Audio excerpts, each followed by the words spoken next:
ونستعينه ونستغفره ونعوذ بالله من شرور أنفسنا ومن سيئات أعمالنا من يهده الله فلا مضل له ومن يضلله فلا هادي له ونشهد أن لا إله إلا الله وحده لا شريك له ونشهد أن سيدنا وحبيبنا ومولانا محمدا عبده ورسوله الذي أرسله بالحق بشيرا ونذيرا وداعيا إلى الله بإذنه وسراجا منيرا فقد قال الله تعالى في كلامه المجيد وفرقانه الحميد أعوذ بالله من الشيطان الرجيم بسم الله الرحمن الرحيم وإذ قال ربك للملائكة إني جاعل في الأرض خليفة قالوا أتجعل فيها من يفسد فيها ويسفك الدماء ونحن نسبح بحمدك ونقدس لك قال إني أعلم ما لا تعلمون وقال رسول الله صلى الله عليه وسلم القيس من دان نفسه وعمل لما بعد الموت والعاجز من اتبع نفسه هواها وتمنى على الله وقال تعالى في شان حبيبه آمرا ومخبرا إن الله وملائكته يصلون على النبي يا أيها الذين آمنوا صلوا عليه وسلموا تسليما সকলেই নামাজের মধ্যে আমরা যে দুরূদটা পড়ি আমরা অন্তত একবার সেই দুরূদ পড়ব اللهم صل على محمد وعلى آل محمد كما صليت على إبراهيم وعلى آل إبراهيم إنك حميد مجيد اللهم بارك على محمد وعلى آل محمد كما باركت على إبراهيم وعلى آل إبراهيم إنك حميد مجيد الحمد لله আমি অনেক দূর থেকে আসছি আপনারা জানেন সেই পিরোজপুর চিনেন সবাই পিরোজপুর ভান্ডারিয়া মানে আমার প্রতিষ্ঠান ঝালকাঠি কিন্তু আমি থাকি পিরোজপুরে ভান্ডারিয়া থাকি তো যেহেতু এত দূর থেকে আসছি আমি হচ্ছে মেহমান আমি কি মেহমান হিসেবে মানবেন তাহলে মানলে কি করতে হবে মেহমানকে উঠাই দিলেন খাবার টাবার সামনে দিয়ে বাড়ি যেয়ে ঘুমাইলেন অন্য জায়গায় যে হবে তাহলে মেহমানদারি করতে গেলে কি করতে হবে মেহমান যতক্ষণ আছে ততক্ষণ থাকবে থাকবেন ইনশাআল্লাহ আমি অনেক সুন্দর সুন্দর আলোচকদের মতো গল্প বলতে পারি না এটা আমার একটা অক্ষমতা তবে কিছু গল্প আসবে সব কোরআন থেকে এবং হাদিস থেকে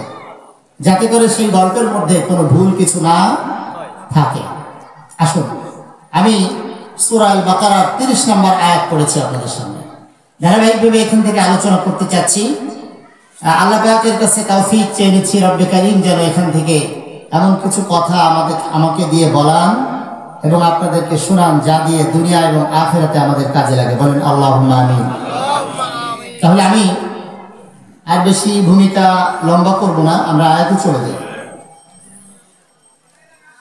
এই পৃথিবীর মানুষকে আল্লাহ তাআলা একটা উদ্দেশ্যে পৃথিবীতে পাঠিয়েছেন। উদ্দেশ্যহীনভাবে কোনো সৃষ্টি হয় না, হয় কি? তো মানুষ সৃষ্টির প্রথম যেই পর্যায়টা আমরা ওখান থেকে আলোচনা করব।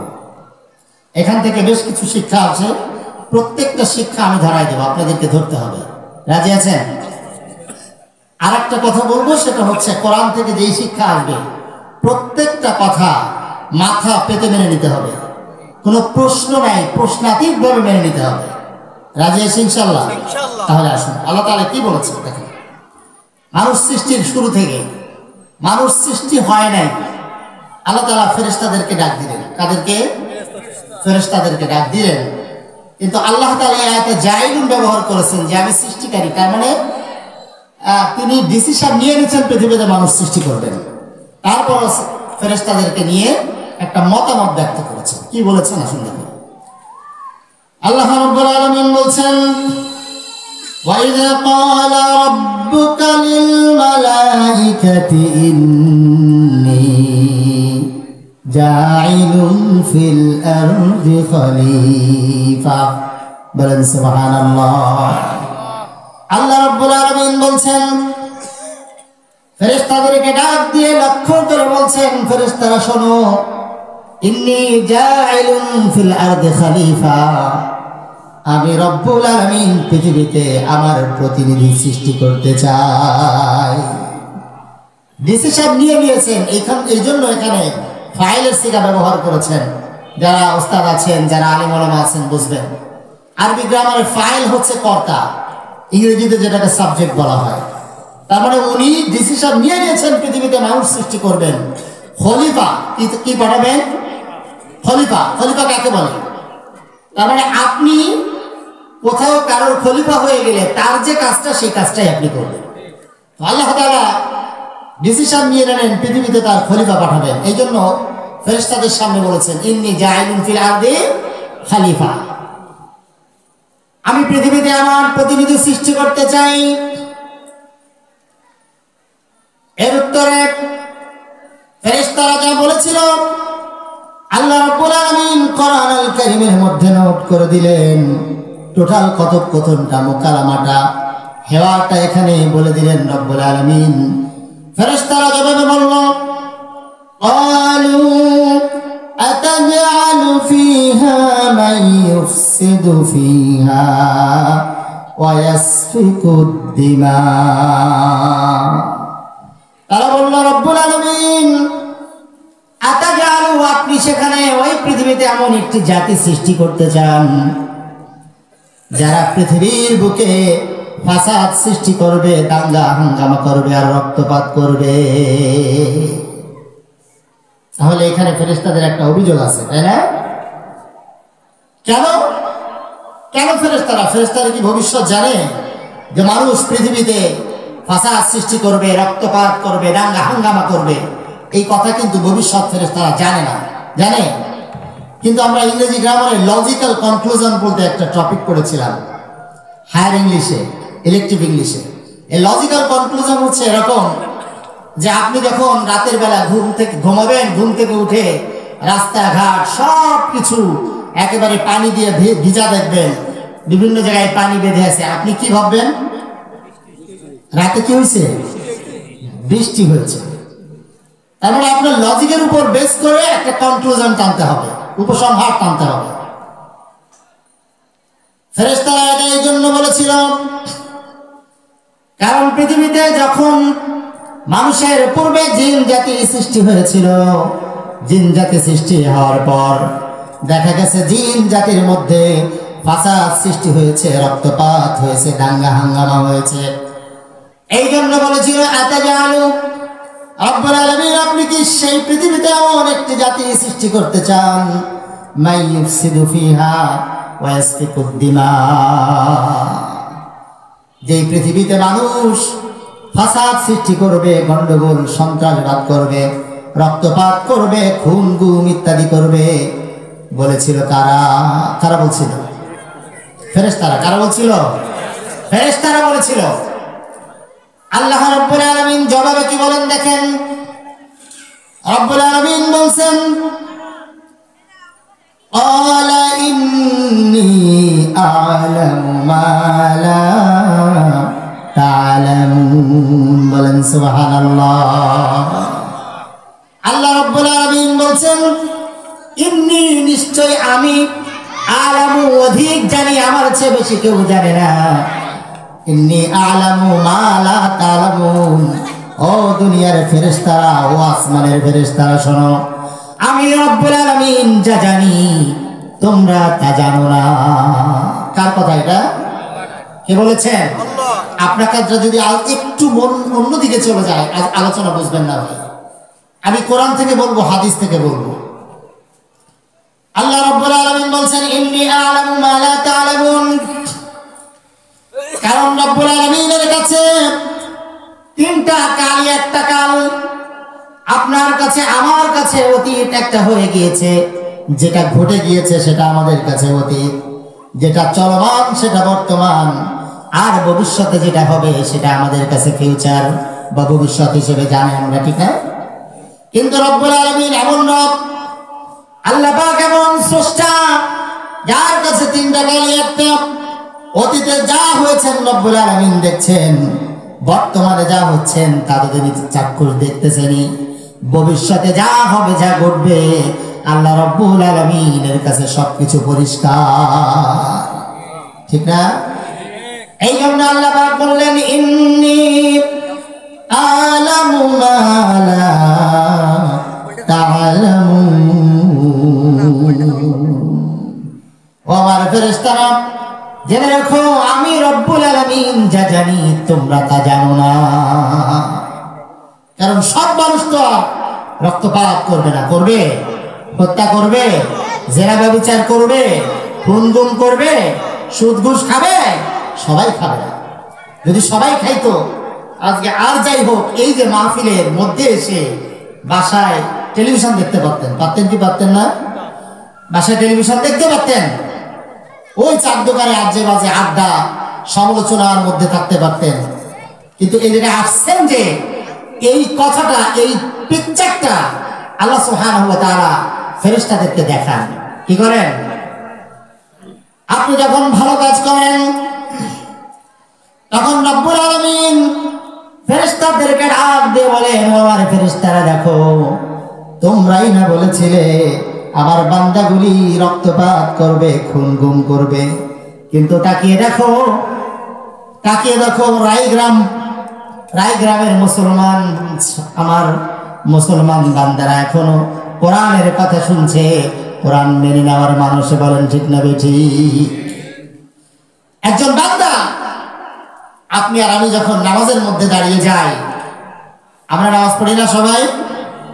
নামাজের মধ্যে দাঁড়িয়ে যাই, তখন আল্লাহ সুবহানাহু ওয়া তাআলা ফেরেশতাদেরকে বলেন, মালাইকাতি, ও আমার ফেরেশতারা, ইরফা হিজাবা বাইনি ওয়া বাইনা আবদি, আমার আর আমার বান্দার মধ্যে কোনো হিজাব থাকবে না, সরিয়ে দাও। সুবহানাল্লাহ বলেন। নবী মুসা আলাইহিস সালাতু ওয়াস সালাম, নাম শুনছেন? মুসা আলাইহিস সালাতু ওয়াস সালামের আলোচনা আমার পূর্বে আলোচনা করছিলেন। এই নবী মুসা আলাইহিস সালাতু ওয়াস সালাম আল্লাহর সাথে সরাসরি কথা বলতেন। কিভাবে কথা বলতেন? সরাসরি কথা বলতেন।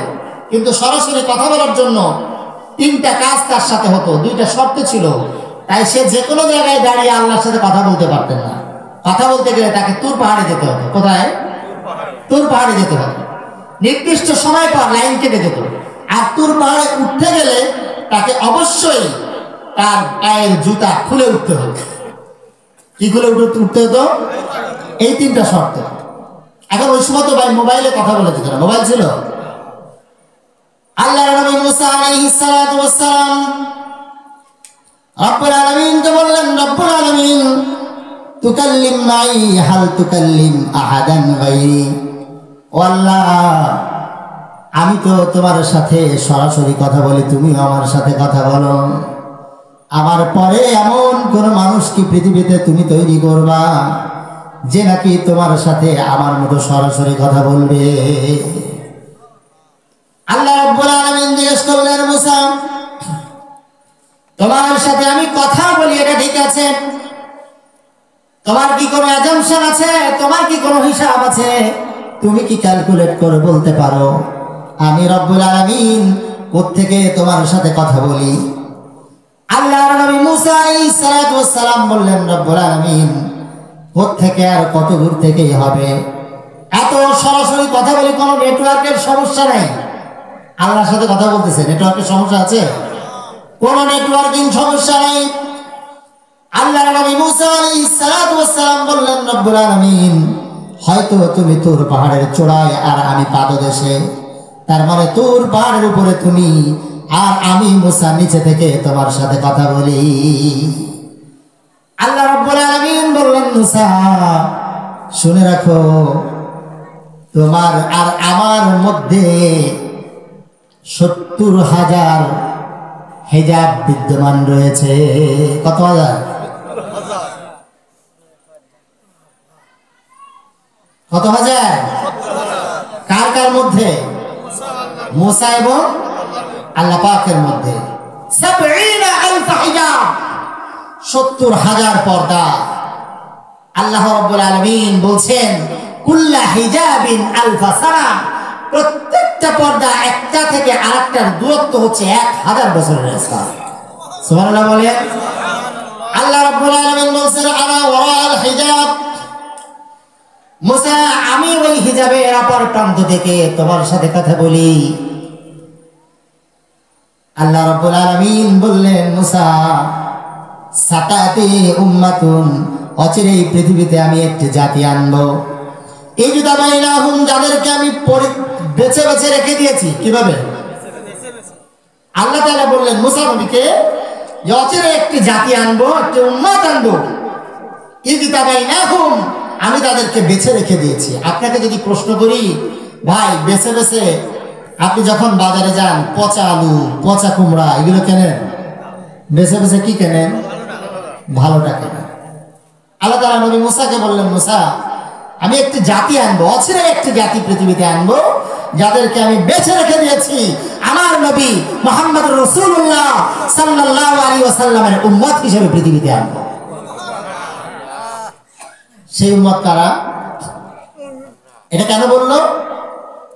কারণ হচ্ছে মুসা আলাইহিস সালাতু ওয়াস সালাম আল্লাহকে বললেন, রব্বুল আলামিন, হাল তুকাল্লিম আহাদান গায়রি, আমার পরে আর কি কারোর সাথে তুমি সরাসরি কথা বলবা? আল্লাহ তাআলা এই উদাহরণগুলো দিয়ে বললেন, তোমার আর আমার মধ্যে যে কথা হয়, এই কথার মধ্যে 70,000 পর্দা নিহিত, এবং একটা পর্দা থেকে আরেকটা পর্দার ডিস্টেন্স বা দূরত্ব হচ্ছে 1000 বছরের রাস্তা। মুসা আমিও ওই পর্দার অপর প্রান্ত থেকে তোমার সাথে কথা বলি। বুঝছেন? কিন্তু ভাই শুনুন আরো মজার কথা। আল্লাহ রাব্বুল আলামিন বলছেন, মুসা এমন একটি জাতি আনবো, এতক্ষণ যেই জাতির কথা বললাম, ওই জাতির সাথে আমায় রব্বুল আলামিনের যখন কথা হবে, তখন আমি আর ওই বান্দার মধ্যে কোনো হিজাব থাকবে না।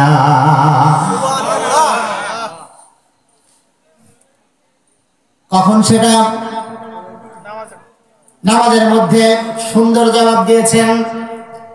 এর মানে হলো, আপনি যখন নামাজের মধ্যে চলে যাবেন, নামাজে যখন সূরা ফাতিহা শুরু করে দিবেন, আল্লাহ রাব্বুল আলামিন সাথে সাথে ফেরেশতাদেরকে বললেন, মালাইকাতি, ও আমার ফেরেশতারা, ইরফা হিজাব বাইনি ওয়া বাইনা আবদি, আমায় এবং আমার বান্দার মধ্যে যে হিজাবগুলি আছে, হিজাবগুলি সরিয়ে দাও। সুবহানাল্লাহ বলে। খুশির সংবাদ নাকি দুঃখের সংবাদ? এর মানে আপনি যখন নামাজ পড়েন, নামাজের মধ্যে দাঁড়িয়ে যান, আপনি যখন সূরা ফাতিহা পড়ছেন, আলহামদুলিল্লাহি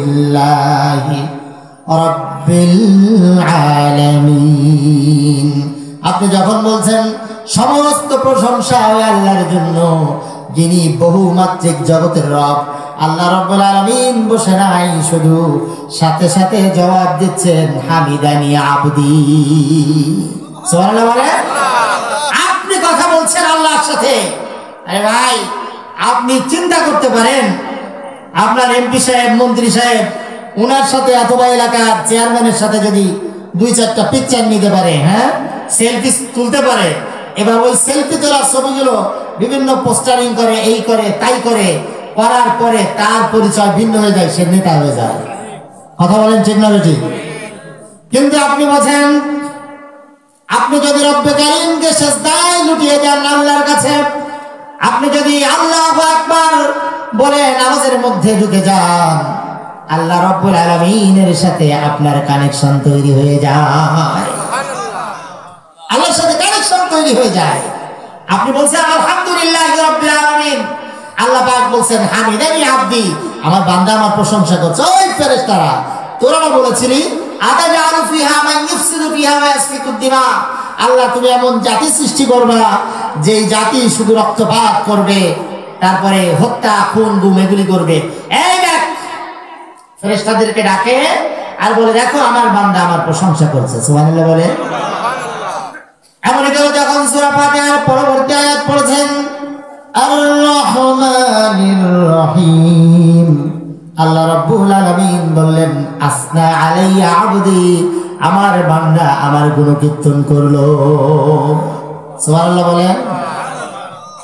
এমন করে যখন তৃতীয় আয়াত, চতুর্থ আয়াত, পঞ্চম আয়াত, ষষ্ঠ সপ্তম আয়াত আপনি শেষ করে দেন, প্রত্যেকটা আয়াতের পরে আল্লাহ রাব্বুল আলামিন আপনার কথার জবাব দিয়ে দেন। আপনি যখন রুকুতে চলে যান সুবহান রাব্বিয়াল আযীম বলছেন, সাথে সাথে রব্বুল আলামিন বলছেন সাব্বাহতানি সাব্বাহতুকা, ও আমার বান্দা ও আমার গোলাম তুমি আমার পবিত্রতা ঘোষণা করেছো, আমি রব্বুল আলামিন তোমাকে তামাম জীবনের গুনাহগাতা মাফ করে দিলাম, তোমাকে পবিত্র করে দিলাম। কি করলাম? আপনি যখন সিজদায় চলে যান রব্বুল আলামিনের সাথে আপনার কথা হয়, আপনি নফল নামাজে যখন চলে যান সিজদায় আপনি বলছেন সুবহান রাব্বিয়াল আলা, এরপরে আপনি নিজের ইচ্ছা মতো যা ইচ্ছা আপনি তাই চাইবেন। আপনি বলবেন রব্বুল আলামিন আমার একটা প্যান্ট দরকার, আমার একটা পায়জামা দরকার, পাঞ্জাবিটা ছিঁড়ে গিয়েছে পাঞ্জাবি দরকার, আমার সন্তান কথা শোনে না রব্বুল আলামিন, এমন সন্তান তো চাই নাই, তুমি আমাকে আমার সন্তানকে বাধ্য করে দাও। আপনি বলবেন রব্বুল আলামিন আমার স্ত্রী পর্দায় থাকে না, আমার স্ত্রী অবাধ্য হয়ে গিয়েছে, অথবা আমার স্বামী আমার কথা শোনে না, নামাজ পড়তে বলে নামাজ পড়ে না, যত অভিযোগ আছে আল্লাহ রাব্বুল আলামিনের কাছে আপনি বলবেন। কার কাছে? কার কাছে? কারণ আপনার সাথে তো কল দেওয়া হয়ে গেছে না? আল্লাহর সাথে কি হচ্ছে আপনার? আপনি যখন আল্লাহু আকবার বলে তাকবীরে তাহরিমা বাজছেন, আল্লাহর সাথে আপনার কি হয়ে যাচ্ছে? কল দেওয়া হয়ে যাচ্ছে। এখন আপনি চান আল্লাহ পাকের কাছে নামাজের মধ্যে সিজদায় চান, দুই সিজদার মাঝখানে উঠে বসে চান, রুকু থেকে দাঁড়িয়ে চান, শেষে দুরূদ শরীফের পরে আল্লাহর কাছে চান। এই জায়গাগুলি বুঝতে হবে, কানেকশন লস হয়ে গেলে যেমনটা পাওয়া যাবে আল্লাহর সাথে কানেকশন দিলে তার চেয়ে অনেক বেশি পাওয়া যাবে। কিন্তু এই জায়গাটা আমরা নাই। অধিকাংশ মুসলমান এদেশে বলছে আমি মুসলমান, কিন্তু আমি নামাজের দ্বারা যাই না। আমার মনে হচ্ছে ওই যে মুয়াজ্জিন সাহেব আজান দিচ্ছে, মুয়াজ্জিন সাহেব বেতন দিয়েছে 700 টাকা বা 2000 টাকা, মুয়াজ্জিন সাহেব ডাকতেছে, ওর কথা শুনতে হবে কি? এরকম না ভাই? ডাকটা কি মুয়াজ্জিনের? কার ডাক? আল্লাহ পাকের ডাক।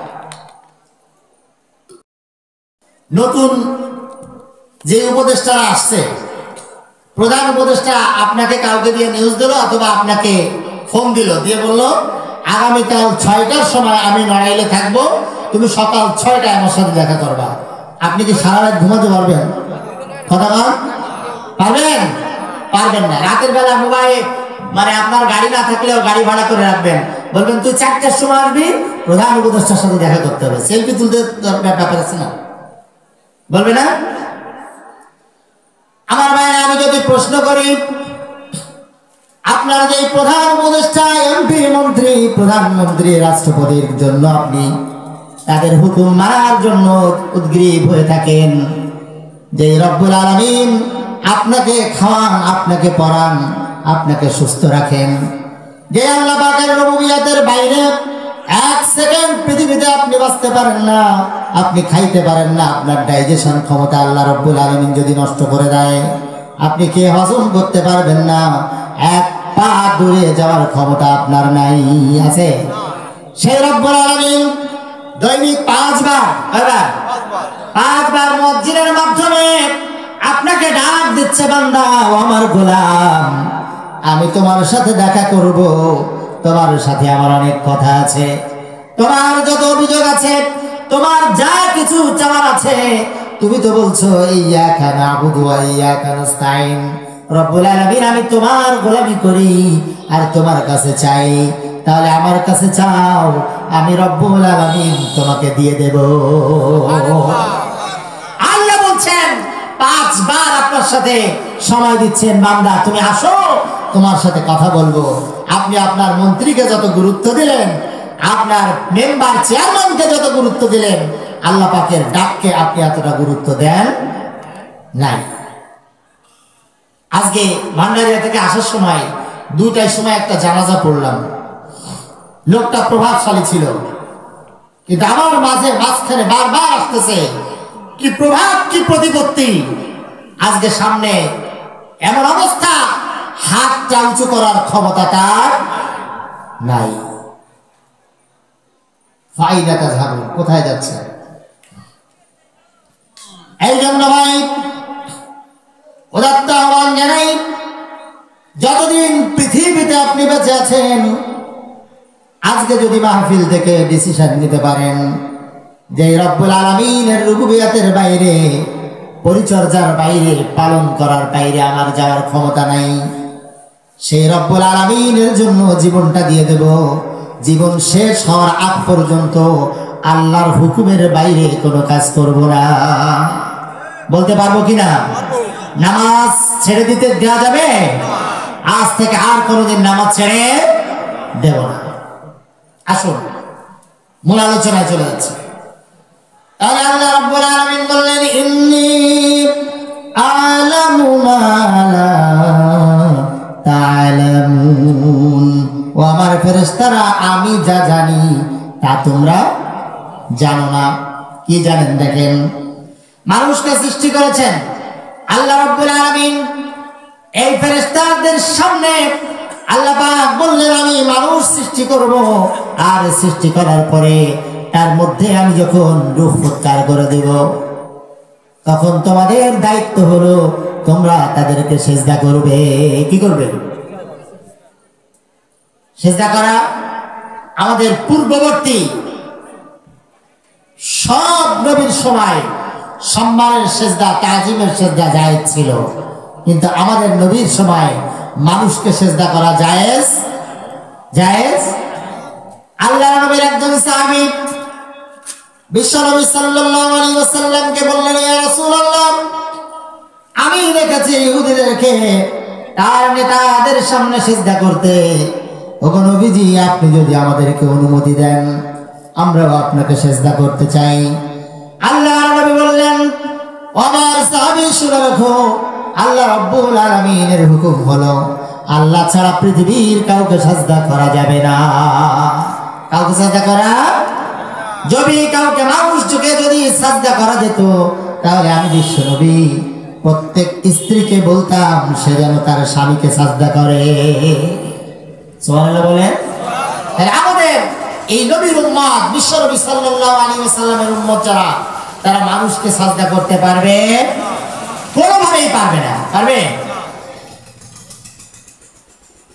আমাদের সময় আমরা দেখি কিছু জায়গায়, কিছু কবর, মাজারে আমরা এই সিজদাগুলো দেখি না? আমরা যারা অনলাইনের সাথে যুক্ত আছেন তারা হচ্ছে অনেক ভালো বুঝবেন। এগুলো আমরা দেখতে পাই, এগুলো করা যাবে না। এগুলো করা যাবে? যাবে না। এখন আসুন, আল্লাহ রাব্বুল আলামিন বলছেন, وعلم آدم الأسماء كلها ثم عرضهم على الملائكة فقال أنبئوني بأسماء هؤلاء إن كنتم صادقين। বলেন আল্লাহু আকবার। আল্লাহ পাক বললেন, মানুষের শ্রেষ্ঠত্ব প্রমাণ করার জন্য রব্বুল আলামিন কোরআনুল কারীমের মধ্যে বলছেন যে তিনি শিক্ষা দিয়েছেন হযরত আদম আলাইহিস সালাতু ওয়াস সালামকে, আদম আল আসমাআ কুল্লাহা, পৃথিবীর যত নাম আছে সমস্ত নামের পরিচয় আল্লাহ রাব্বুল আলামিন হযরত আদম আলাইহিস সালাতু ওয়াস সালামকে শিখালেন। আপনি হয়তো বলতে পারেন আমি বদরুজ্জামান, আপনি আব্দুর রহিম, আব্দুল করিম, এই নামগুলো শিখিয়েছে না? পৃথিবীর এমন কোনো জ্ঞান নাই, কোনো কিছুর পরিচয় নাই যেই পরিচয়টা আল্লাহ রাব্বুল আলামিন হযরত আদমকে শিখায় নাই। সব শিখিয়েছে। রাষ্ট্র খেলাফত প্রতিষ্ঠার জন্য পৃথিবীতে মানুষ পাঠিয়েছেন। রাষ্ট্র পরিচালনার যত আইন কানুন, বিচার ব্যবস্থা, শাসন ব্যবস্থা, প্রত্যেকটা নাম সহ প্রত্যেকটা বিধান আল্লাহ সুবহানাহু ওয়া তাআলা হযরত আদম আলাইহিস সালাতু ওয়াস সালামকে শিখালেন। এই পৃথিবীতে সর্বপ্রথম জ্ঞানী, শ্রেষ্ঠ একজন জ্ঞানী মানুষ আমাদের পিতা আদম আলাইহিস সালাতু ওয়াস সালাম। বলেন ঠিক না বেঠিক? আল্লাহ রাব্বুল আলামিন এই শিখালেন। শ্রেষ্ঠত্ব প্রমাণ করার জন্য ফেরেশতাদের সামনে যখন উপস্থিত করা হলো, ফেরেশতাদেরকে বলা হলো, ও ফেরেশতারা বলো এইটার নাম কি, এইটা কি, এইটার পরিচয় কি, এইটার পরিচয় কি? একজন ফেরেশতাও নামগুলি বলতে পারে নাই। হযরত আদম আলাইহিস সালাতু ওয়াস সালামকে শ্রেষ্ঠ প্রমাণিত করার জন্য রব্বুল আলামিন জিজ্ঞেস করলেন, বলো তো এইটা কি? আদম আলাইহিস সালাতু ওয়াস সালাম প্রত্যেকটা নাম সহ পরিচয় সহ সব খুলে খুলে বর্ণনা করে দিচ্ছেন। সাথে সাথে ফেরেশতারা বলল, ক্বালু সুবহানাকা লা ইলমা লানা ইল্লা মা আল্লামতানা ইন্নাকা আনতাল আলিমুল হাকীম। রব্বুল আলামিন আপনি পূত পবিত্র, সুবহানাকা লা ইলমা লানা ইল্লা মা আল্লামতানা। ও মালিক, আপনি আমাদেরকে যা শিখিয়েছেন তার বেশি কোনো জ্ঞান আমাদের নাই। ইন্নাকা আনতাল আলিমুল হাকীম, আর আপনি হলেন সর্বজ্ঞানী এবং প্রজ্ঞাময়। হেরে গেছে কে? হেরে থাকছে বলেন তো? ফেরেশতারা। কারা? শ্রেষ্ঠ কারা? মানুষ না ফেরেশতা? একদম প্রথম থেকে আল্লাহ তাআলা আমাদেরকে আশরাফুল মাখলুকাত, সৃষ্টির সেরা জীব হিসেবে রব্বুল আলামিন একদম প্রথমেই প্রমাণ করে দিয়েছে। এটা কেন দিলে এটা সামনে আমি বলছি। এরপর দেখুন আল্লাহ রাব্বুল আলামিন বলছেন, وَإِذْ قُلْنَا لِلْمَلَائِكَةِ اسْجُدُوا لِآدَمَ فَسَجَدُوا إِلَّا إِبْلِيسَ। বললেন আমি যখন বললাম মালায়েকা ফেরেশতাদেরকে লক্ষ্য করে ফেরেশতাদেরকে বললাম, ও আমার ফেরেশতারা, তোমরা যেহেতু সারেন্ডার করেছো, তোমরা যেহেতু পারো নাই, এখানে শ্রেষ্ঠত্ব প্রমাণিত হয়েছে, শ্রেষ্ঠ হয়েছে আদম, সুতরাং আমার হুকুম তোমরা সবাই একগ্রচিত্তে এককভাবে আদম আলাইহিস সালাতু ওয়াস সালামকে সাজদা করবে। কে বললেন? আল্লাহ বললেন সাজদা করো। রব্বুল আলামিন বলছেন সকলেই সিজদা করলো ইল্লা ইবলিস, ইবলিস ব্যতীত সকলেই সিজদা করলো। কে সিজদা করে নাই? কে? তাহলে সিজদা না করা চরিত্র আদমের নাকি শয়তানের? আদমের নাকি শয়তানের? তাহলে আমরা যারা আল্লাহকে সিজদা করি না তারা আদম বা নবীর বা আল্লাহর হুকুম মানি না শয়তানের হুকুম মানি? মানা যাবে? যাবে না তো। লক্ষ্য করুন কি কারণে করে নাই। এর কারণ হিসেবে আবা ওয়াস্তাকবারা ওয়া কানা মিনাল কাফিরিন। করে নাই এই জন্য সে অস্বীকার করেছে আল্লাহ পাকের হুকুম, ওয়াস্তাকবারা তাকাব্বুর করেছে, অহংকার করেছে, আর এই জন্যই আল্লাহ তাআলা তাকে কাফের বানিয়ে দিয়েছেন। দুইটা কারণ। কয়টা কারণ? আল্লাহর আদেশ অমান্য করেছে, ঘাওড়ামি করা আছে না, ঘাওড়া কিছু সমাজে এরকম ঘাওড়ামি করছে, আর নাম্বার 2 হচ্ছে অহংকার করেছে। কি করেছে? অহংকার করেছে। কেন অহংকার করলো দেখুন। আল্লাহ রাব্বুল আলামিন বললেন মা মানাআকা قال ما منعك ألا تسجد إذ أمرتك قال أنا خير منه خلقتني من نار وخلقته من طين বলছে আল্লাহ পাক বলছেন মা বানাকা আল্লাহ তাসজুদাই আমারতু আমি যখন তোকে বললাম সিজদা কর তাই আমার আইন আমার আদেশকে ভায়োলেট করেছে কোন জিনিস কিসের মোহে কি কারণে তুমি এটা করলে কে বলছেন কাকে বলছেন আদাদিল বলছে আনা খায়রুম মিনহু কারণ ব্যাখ্যা করছে আমি তার চেয়ে উত্তম আমি তার চেয়ে কি কিন্তু মাটির চেয়ে আগুন সত্যিকারের উত্তম না আগুনের কাজ হচ্ছে প্রজ্বলিত করা অন্যের ক্ষতি করা ধ্বংস তৈরি করে দেওয়া আর মাটি হচ্ছে নমনীয় মাটি কি খুবই নমনীয় এর বেশ কিছু বৈশিষ্ট্য আছে এটা বলতে গেলে আমি সময় পাবো না তো বলছে খালাকতানি মিন নার ওয়া খালাকতাহু মিন তিন রব্বুল আলামিন তুমি তো আমাকে আগুন দিয়ে সৃষ্টি করেছো আর আদমকে তৈরি করেছো মাটি দিয়ে কি দিয়ে এই জন্য আমি মনে করি মাটির চেয়ে আগুনের ক্ষমতা আগুনের মর্যাদা বেশি যেহেতু আমি শ্রেষ্ঠ সুতরাং উত্তম যে সে তো আদমের কাছে সাজদা করতে পারে না বুঝছেন নাই অহংকার নাই শুধু যুক্তি প্রদর্শন করছে কি করছে শয়তান দেয় যুক্তি আর আল্লাহ বা নবীরা দেয় হচ্ছে দলিল কি দেয় সব যুক্তি সবসময় গ্রহণযোগ্য হয় না বলছে খালাকতানি মিন নার ওয়া খালাকতাহু মিন তিন তাকে তৈরি করছো মাটি দিয়ে আমাকে তৈরি করছো হচ্ছে আগুন দিয়ে এই শয়তান কিন্তু ফেরেশতা ছিলেন না আপনারা জানেন এই জায়গায় একটু সমস্যা অনেকে বলতেছে ফেরেশতা ছিলেন না আল্লাহ তো ফেরেশতাদেরকে বলছেন না আল্লাহ তাআলা বলছেন কানা মিনাল জিন্নি ফাফাসাকা আন আমরি রাব্বিহি আল্লাহ পাক কোরআনুল কারীমে বলছেন সে ছিল জিনের অন্তর্ভুক্ত কিসের অন্তর্ভুক্ত ইবাদত করতে করতে করতে এত উচ্চ মর্যাদায় চলে গিয়েছিল আল্লাহ রাব্বুল আলামিন তাকে ফেরেশতাদের সমপর্যায়ে নিয়ে গিয়েছিলেন সুবহানাল্লাহ বলেন ইবাদতের কারণে তার মর্যাদা আল্লাহ তাআলা এত সমুন্নত করে দিয়েছিলেন ফেরেশতাদের জায়গায় নিয়ে গিয়েছিলেন এই জায়গায় তার প্রমাণ ফেরেশতা তৈরি হয় নূর দিয়ে কি দিয়ে নূর দিয়ে আর এই জিন কি দিয়ে তৈরি কি দিয়ে আগুন দিয়ে তৈরি আবার ভালো লক্ষ্য করুন আল্লাহ রাব্বুল আলামিন বলেন ক্বালা ফাহাবিত মিনহা ফামা ইয়াকুনু লাকা আন তাতাকাব্বারা ফিহা ফাখরুজ ইন্নাকা মিনাস সাগিরিন আল্লাহ পাক বলছেন বের হয়ে যা এই জায়গা থেকে বের হয়ে যা ফাহাবিত মিনহা ফামা ইয়াকুনু লাকা আন তাতাকাব্বারা ফিহা কারণ তুমি অহংকার করেছো শয়তান কি করছে অহংকার করেছে ফামানা ইয়াকুনু লাকা আন তাতাকাব্বারা ফিহা ফাখরুজ ইন্নাকা মিনাস সাবিরিন আল্লাহ তাআলা বললেন ও ছোট লোক তুই এই জান্নাত থেকে বের হয়ে যা কি বললেন ইন্নাকা মিনাস সাবিরিন ওই ছোট লোক শয়তান কি বললো কি তো বের হয়ে যা কারণ এই জান্নাত কোন অহংকারীর জন্য মনে রাখতে হবে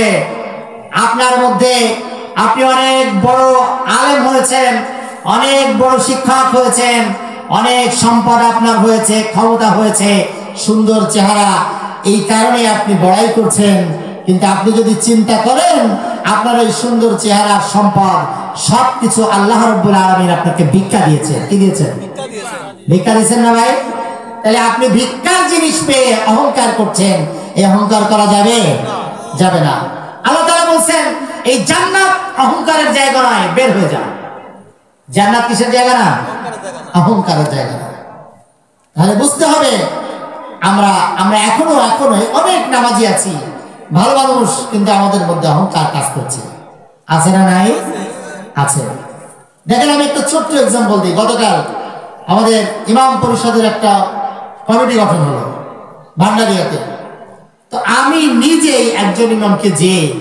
বহু দূর থেকে যে তার ওখানে যে জোহরের নামাজ পড়লাম পরে আমি দাওয়াত দিয়ে আসলাম যে ভাই আজকে কমিটি গঠন হবে ইমাম পরিষদের আপনি একটু আসেন একজন ভালো আলেম কি আলেম জানতে বলেন এবং তার অনুপস্থিতিতে উনি বললেন যে আজকে যেতে পারবো না, আমার বাড়ি জমি জমা নিয়ে ঝামেলা আছে। এই এবং পূর্ব ঘোষিত ডেট অনুযায়ী তাকে জানাই দেওয়া হয়েছে এবং তাকে ওই ওয়ার্ডের সভাপতি বানানো হয়েছে। আজকে সকালে আমাদের এক সেক্রেটারি বললেন যে উনি অনেক কাজে বাজে কথা বলছেন। কেন? আমি তো নিজেই যাই ওনার দাওয়াত দিয়েছি। আমি বদনাম বলছি না, যেহেতু ওনাকে আপনি চেনেন না তাই বলছি, উদাহরণ দিলাম। আপনি যত বড় আলেম হন, যত সুন্দর চেহারার মানুষ হন না কেন, যত ক্ষমতা আপনার থাকুক না কেন, যত বিনয়ী আপনি হন না কেন, যত নামাজি হন না কেন, আপনার মধ্য থেকে যদি অহংকার বের করতে না পারেন, আল্লাহ রাব্বুল আলামিন আপনাকে জান্নাত দিবেন না। কি দিবেন না? জান্নাত দিবেন না, সম্ভব না। আল্লাহ তাআলা বলছেন না, এটা দেওয়া যাবে না। লক্ষ্য করুন, আল্লাহ রাব্বুল আলামিনের কাছে বললেন, রব্বুল আলামিন আমি অনেক ইবাদত করেছি, আপনার এত বেশি ইবাদত করেছি, গোলামি করেছি, যেই কারণে আপনি আমাকে মর্যাদায় সমাসীন করেছেন। আপনি তো আদেল। আল্লাহ কি ন্যায় বিচারক না? আল্লাহ কি ন্যায় বিচারক? দেখবেন পৃথিবীর মুসলমান যারা আছে, আপনি খুব আল্লাহওয়ালা ভালো মানুষ, অনেক সময় আপনার অভাব অনটন যাই না, এরকম হয় না? হয় কি হয় না? হয়।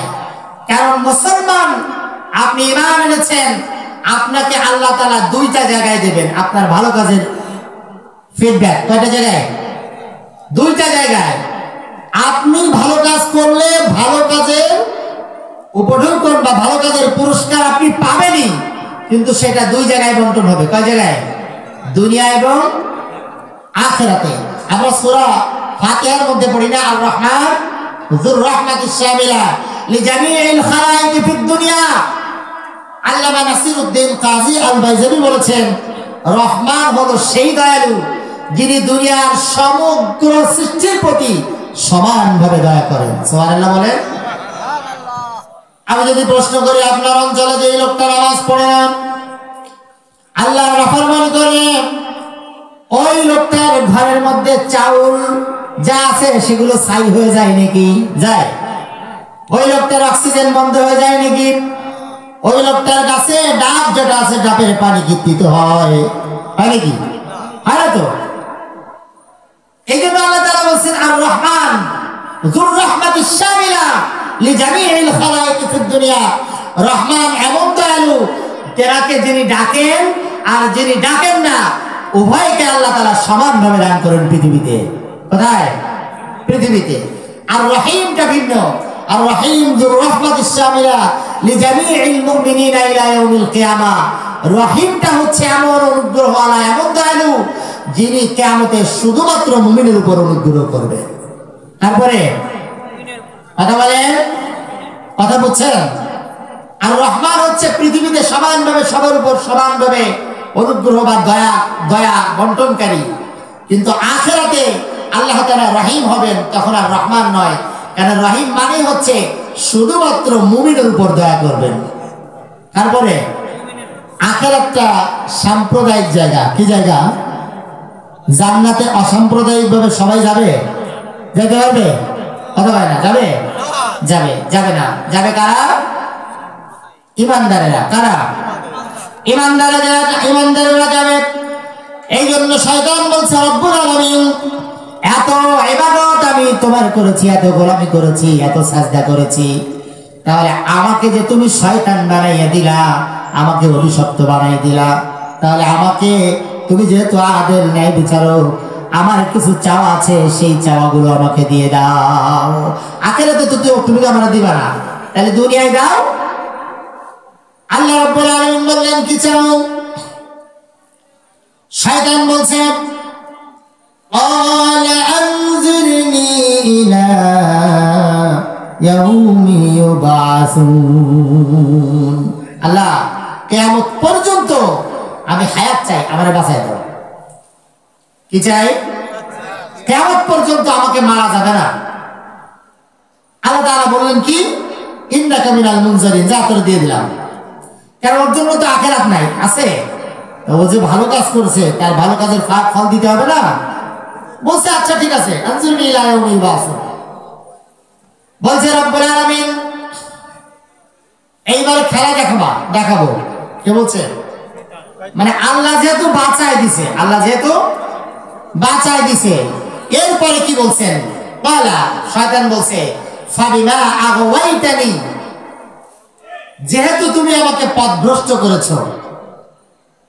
ইবনে কাসির বলছেন আদলালতানি, যেহেতু তুমি আমাকে পথভ্রষ্ট করেছো, লাআকুদান্না লাহুম সিরাতাকাল মুস্তাকিম, আল্লাহ আমি তোমার সোজা রাস্তা, একেবারে সোজা সাপটা যে রাস্তা তোমার জান্নাতের, এই জান্নাতের রাস্তার উপর বসে থাকবো। কে বলছে? আর এই কারণে তোমার উম্মত, তোমার বান্দা যারা আছে, আমি তাদেরকে সঠিক পথে যেতে দিব না, বাঁকা পথ দেখাই দিব, বলবো এটা জান্নাত নয়, জান্নাত ওইটা। কে বলবে? নামাজ পড়ছো, এত সকালে শীতের সময় বাবাকে বুদ্ধি দেবো তোমার সন্তানের ঠান্ডা লেগে যেতে পারে, সন্তানকে এত তাড়াতাড়ি উঠানোর দরকার নাই। বাবা তসবিহ টিপতে টিপতে মসজিদে চলে যাবে, সন্তানকে স্থায়ীভাবে জাহান্নামের মধ্যে ফেলে। হয় না? তসবিহ টিপতে টিপতে উনি চলে যাচ্ছেন, মেয়ে ছেলে বায়ের সন্তান, স্ত্রী নামাজ পড়ে না জেনেও উনি তাহাজ্জুদে চলে যাচ্ছেন, সন্তানকে ঘাড় ধরে অথবা আদর করে ভালোবাসে নিয়ে যেতে পারছেন না। আছে না নাই? এই কাজটা শিখায় কে? শয়তানের সোজা রাস্তার পরে বসে আছে। বলছে লাআকুদান্না লাহুম, আমি তাদের জন্য লাম তাকিদ এবং নুন তাকিদ ব্যবহার করে বলছেন রব্বুল আলামিন, আমি তোমার সোজা রাস্তার উপর বসে থাকবো। আমি তাদেরকে সুদের মধ্যে ঢুকাই দিব, ঘুষের মধ্যে ঢুকাই দিব, ব্যভিচারের মধ্যে ঢুকাই দিব, অত্যাচারের মধ্যে ঢুকাই দিব, খুন গুম এগুলিতে আছে। পৃথিবীতে যত অপরাধ আছে আমি রব্বুল আলামিন তোমার বান্দাদেরকে জাহান্নামে পাঠাই ছাড়বো। কে বলছে? চার দিক দিয়ে আক্রমণ করবে। কয় দিক দিয়ে? বলছে সুম্মা লাআতিয়ান্নাহুম মিন বাইনি আইদিহিম ওয়া মিন খালফিহিম ওয়া আন আইমানিহিম ওয়া আন শামাইলিহিম ওয়া লা তাজিদু আকতারাহুম শাকিরিন। বলছে রব্বুল আলামিন, আমি তাদের সামনে দিক দিয়ে আক্রমণ করব, পিছন দিক দিয়ে আক্রমণ করব, ডান দিক দিয়ে আক্রমণ করব, বাম দিক দিয়ে আক্রমণ করব, কোন দিক দিয়ে তাকে ছেড়ে দিব না। ওয়ালা তাজিদু আকসারাহুম শাকিরিন, তাদের অধিকাংশকেই তুমি শুকরগুজার বান্দা পাবা না। কে বলছে? একটা দিক ভুলে গেছে। কোন দিক? কোন দিক? হাদিস রাইসুল মুফাসসিরিন আব্দুল্লাহ ইবনে আব্বাস রাদিয়াল্লাহু তাআলা আনহু বর্ণনা করেছেন, আল্লাহ রাব্বুল আলামিন শয়তানকে যেন উপর দিক দিয়ে বলা ভুলিয়ে দিয়েছেন।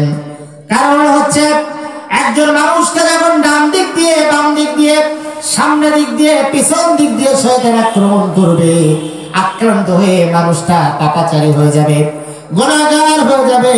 এরপরে বান্দা যদি তাওবা করে আমার কাছে ফিরে আসে, আমি রব্বুল আলামিন আকাশ থেকে উপর থেকে রহমত নাজিল করে আমার বান্দাকে পুত পবিত্র করে দেব। সুবহানাল্লাহ বলে।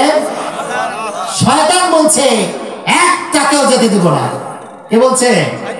একটাকেও যেতে দিব না। আল্লাহ বলছেন ঠিক আছে। এই যে কি বলছেন দেখেন,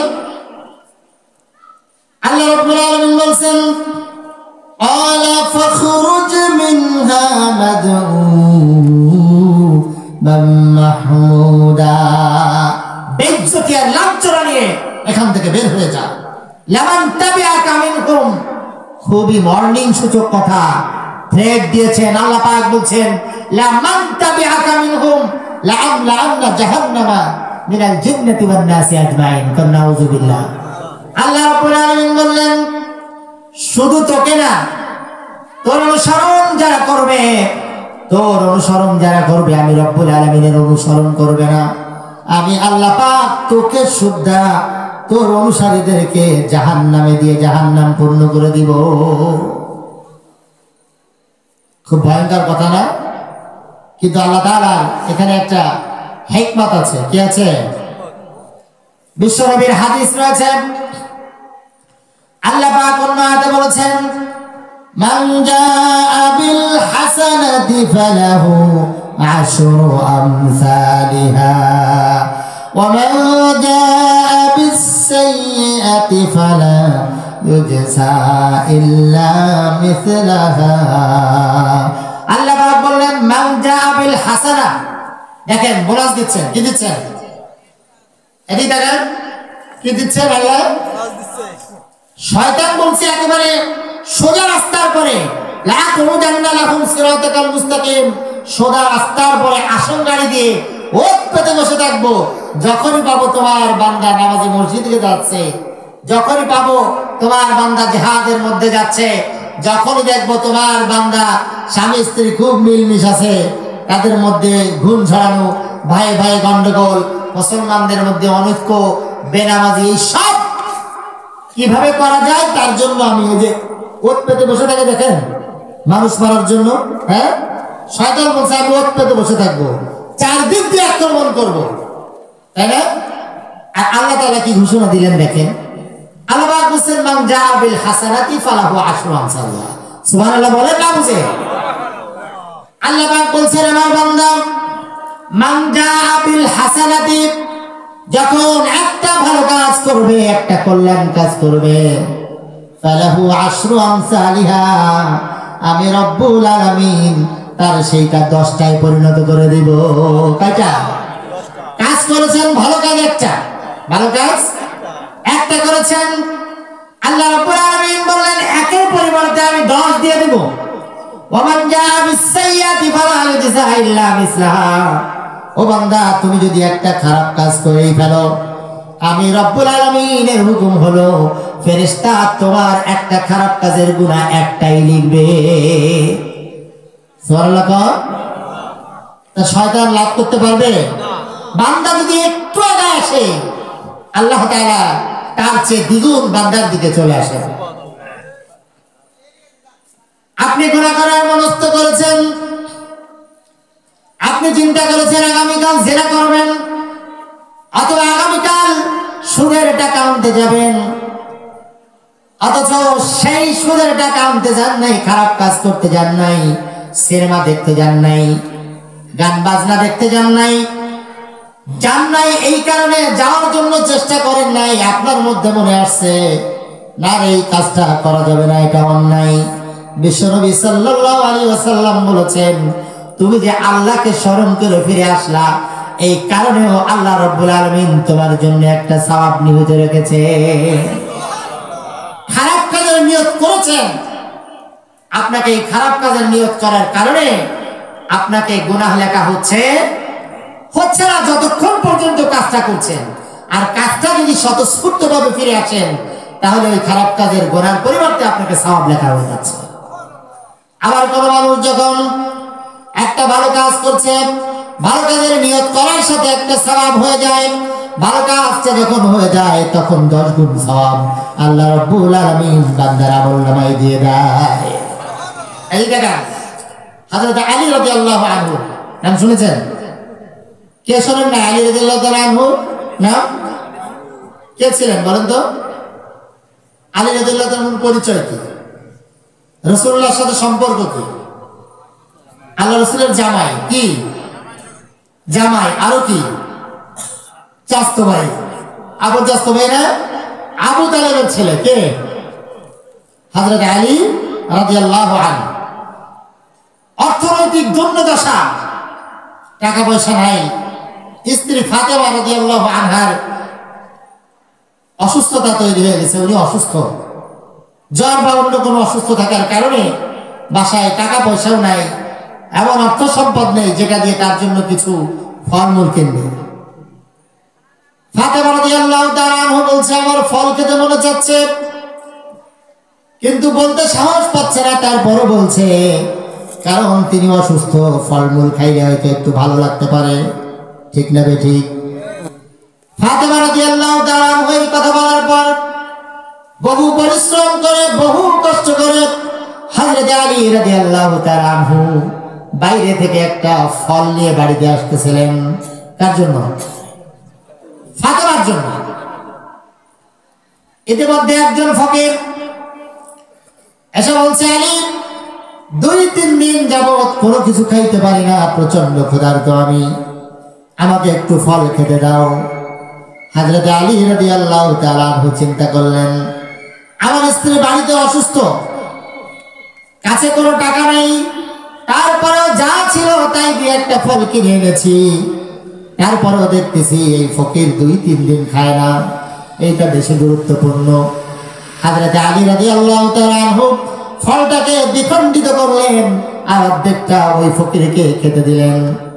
ফকির খাওয়া শেষ করে বলছে, আলী আমি এত বেশি ক্ষুধার্ত, যেই কারণে অর্ধেক ফল খেয়ে আমার ক্ষুধা নিবারণ হয় নাই, আমাকে ওই বাকিটুকু দাও। এমন ভাব যেন উনি কিনে রেখে দিয়েছেন, তাই না? হ্যাঁ, অর্ধেক দিয়েছে তাতে হবে না, আরে হাতে যেটুকু আছে ওইটুকু দাও। হযরত আলী রাদিয়াল্লাহু তাআলা আনহু এত বেশি দামশীল ছিলেন, এত বেশি জ্ঞানী ছিলেন, বিশ্বনবী সাল্লাল্লাহু আলাইহি ওয়াসাল্লাম বলেছেন, আনা মাদিনাতুল ইলমি ওয়া আলিয়্যুম বাবুহা, আমি হলাম জ্ঞানের শহর আর আমার আলী হলো সেই শহরের দরজা। বিশাল বিস্তীর্ণ জ্ঞানের অধিকারী হযরত আলী কাররামাল্লাহু ওয়াজহা, উনি চিন্তা করলেন এই লোকটা খাইতে চাইছে, আবার ওদিকে তো একটু টানও আছে বাড়ি, তাই না? যে আমার স্ত্রী রয়েছে, ও জানে যে আমি চেষ্টা করে হলে কিছু আনবো, তো তার জন্য নিয়ে যাচ্ছে। অর্ধেক দিলাম তা তো হবে না, এই বাকিটা খাইতে হবে। উনি কোনো দ্বিধা করলেন না, বাকিটুকু দিয়ে গেলেন, দিয়ে বাড়ির দিকে রওনা হয়েছে। কোথায়? বাড়ির দিকে। কিন্তু মনের মধ্যে খুব আক্ষেপ হচ্ছে, দিছে এই জন্য না, আক্ষেপ হচ্ছে যে ফাতেমাকে যে কি দিব, স্বামী গেছে বাইরে, তাহলে তো কিছু তো আসতেছে, সে তো সেই প্রত্যাশা আছে। আল্লাহর নবীর সাহাবী হযরত আলী কাররামাল্লাহু ওয়াজহা যখন বাড়িতে ঢুকলেন, ফাতেমাকে সালাম দিলেন। হযরত ফাতেমা রাদিয়াল্লাহু আনহা উনি হেসে দিলেন, সালামের জবাব দিলেন, হেসে দিলেন আর বললেন, কি এমন ভালো কাজ করেছেন? হযরত আলী হতভম্ব হয়ে গিয়েছে। উনি বলছে, কি ভালো কাজ করেছি, কেন এমন প্রশ্ন কেন করছো? হযরত ফাতেমা রাদিয়াল্লাহু আনহা বলছে, ও প্রাণের স্বামী, আপনি এমন কোন ভালো কাজ করেছেন যে ভালো কাজের কারণে আমি ফাতেমা সুস্থ হয়ে গিয়েছি। আমি শুধু সুস্থ হই নাই, আমার ক্ষুধা নিবারণ হয়ে গিয়েছে, ক্ষুধার যাতনা আমি ফাতেমার মধ্যে নাই। এই কথোপকথন হচ্ছে, হঠাৎ করে এক ব্যক্তি এসে দরজায় করাঘাত করলেন। দরজায় আঘাত করছেন, আঘাত করে বলছেন, আসসালামু আলাইকা ইয়া আলী, ও আলী, তোমার উপর আল্লাহ শান্তি বর্ষণ করুক, ইফতাহ বাবুকা, তুমি তোমার দরজা খোলো। হযরত আলী রাদিয়াল্লাহু আনহু দরজা খোলার সাথে সাথে দেখলেন ওই আগন্তুক ব্যক্তির কাছে একটা ঝুড়ি, ঝুড়ির মধ্যে কিছু ফল। ঝুড়ির মধ্যে কি? ঝুড়ির মধ্যে কিছু ফল। হযরত আলী রাদিয়াল্লাহু তাআলা আনহু অবাক হয় নাই, শুধু তাকিয়ে আছেন আর বলছেন, ভাই ফল কে পাঠালো? আগন্তুক বলছে, আলী, আল্লাহ রাব্বুল আলামিনের পক্ষ থেকে তোমার জন্য ফল পাঠানো হয়েছে। আলী, এটা খাও আর পরিতৃপ্ত হও, তুমি ভিতরে নিয়ে যাও। হযরত আলী রাদিয়াল্লাহু তাআলা আনহু এরকম গুনতেছেন। কি করতেছেন? গুনার পরে উনি বলতেছেন, ভাই এই ফলের ঝুড়িটা আমার না, এটা তুমি নিয়ে যাও। কে বলছে? ফলের ঝুড়িটা আমার না, এটা তুমি নিয়ে যাও। আগন্তুক বলতেছে, অবশ্যই তোমার জন্য পাঠানো হয়েছে আল্লাহ রাব্বুল আলামিনের পক্ষ থেকে। হযরত আলী রাদিয়াল্লাহু তাআলা আনহুকে পরীক্ষা করছেন ওই ব্যক্তি। এর মানে উনি জিজ্ঞেস করলেন, তুমি কিভাবে কনফিডেন্টলি বলছো, এত বিশ্বস্ততার সাথে কেমন করে বলছো এই ফলের ঝুড়ি তোমার নয়? হযরত আলী রাদিয়াল্লাহু তাআলা আনহু কোরআনের আয়াত পড়ে বললেন, মান জা আবিল হাসানাতি ফালাহু আশরু আমসালিহা। আল্লাহ বলেছেন, একটা কল্যাণ কাজ করলে, একটা ভালো কাজ করলে তার পরিবর্তে আল্লাহ দিবেন 10টা। কয়টা? আমি ফল দিয়েছি একটা, ঝুড়িতে আছে 9টা। আমি বুঝতে পেরেছি এটা আমার নয়, আমার হলে এখানে 10টা থাকতো। সুবহানাল্লাহ। ইয়াকিন দেখছেন, বিশ্বাস দেখছেন, কোরআনের প্রতি এই মহাব্বত আর বিশ্বাস আর ঈমান তাদের মর্যাদায় সমুন্নত করে দিয়েছে। আগন্তুক বলছে, ভাই আলী এটা তোমারই, কিন্তু আমি একটা পকেটে রেখে দিয়েছিলাম। বুঝেন নাই? তাহলে আল্লাহ তাআলা ওনার সাথে যে শয়তান যে প্রতিযোগিতায় নেমেছে, এই প্রতিযোগিতায় আল্লাহ এত বেশি দিয়ে দিয়েছেন। এইটা তো একটা আয়াত, আরো আয়াত আছে। আল্লাহ তাআলা বলছেন, উদাহরণ দিচ্ছেন যে ধরো একটা ছোট্ট বীজ, একটা কি, একটা ছোট্ট বীজ, ধানের বীজ লাগাইলা, এই ধানের বীজের 7টা শীষ, কয়টা শীষ? 7টা শীষ, আর প্রত্যেকটা শীষে 100টা করে ধান। কয়টা?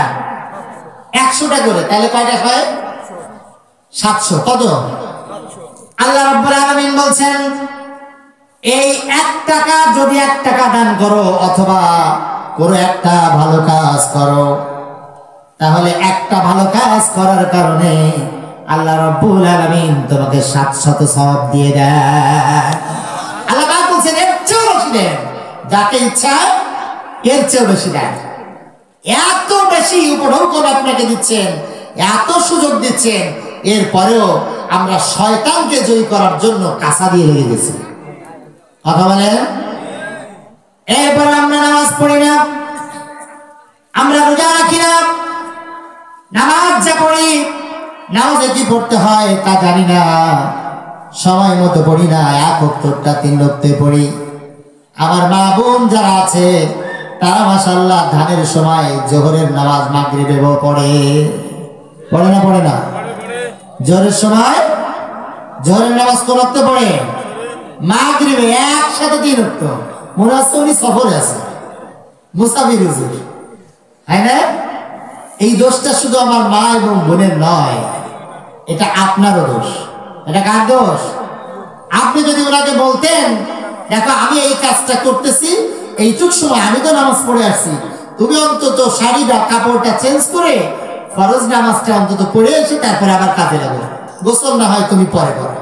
আপনি বলেন হাত উঁচু করে, কোন বাবা জান আমার এই জায়গায় আমার আম্মার এই কথাটা বলছে? আমরা বলি না? বলি? আলহামদুলিল্লাহ। যাই হোক, আল্লাহ তাআলা কবুল করুন। আমরা সবাই যেন বলতে পারি, কারণ আল্লাহ তাআলা আমি আর আপনি যখন যাব, আমি আর আপনি জান্নাতে যাইতে পারবো না আপনার পরিবার সহ ছাড়া। যেতে পারবেন? হ্যাঁ? আল্লাহ রাব্বুল আলামিন বলছেন, রব্বানা আরিনাল্লাযীনা আযাল্লানা মিনাল জিন্নি ওয়াল ইনস নাজআলহুমা তাহতা আকদামিনা লিয়াকুনা মিনাল আসফালিন। আল্লাহ রাব্বুল আলামিন বললেন, জাহান্নামীরা যখন জাহান্নামে যাবে, কোথায় যাবে? কোথায় যাবে? জাহান্নামীরা যখন জাহান্নামে যাবে, তখন তারা বলবে, রব্বানা, ও আমাদের রব, দুনিয়ায় যেই রবের হুকুম মতো চলে নাই, যেই রব বলেছে নামাজ পড়তে হবে, যে রব পৃথিবীতে আপনাকে পাঠিয়েছেন, তার এই কোরআনের আইন প্রতিষ্ঠার জন্য সেই কাজ কোনোদিন করে নাই, জাহান্নামে যাওয়ার সময় বলবে রব্বানা। কি বলবে?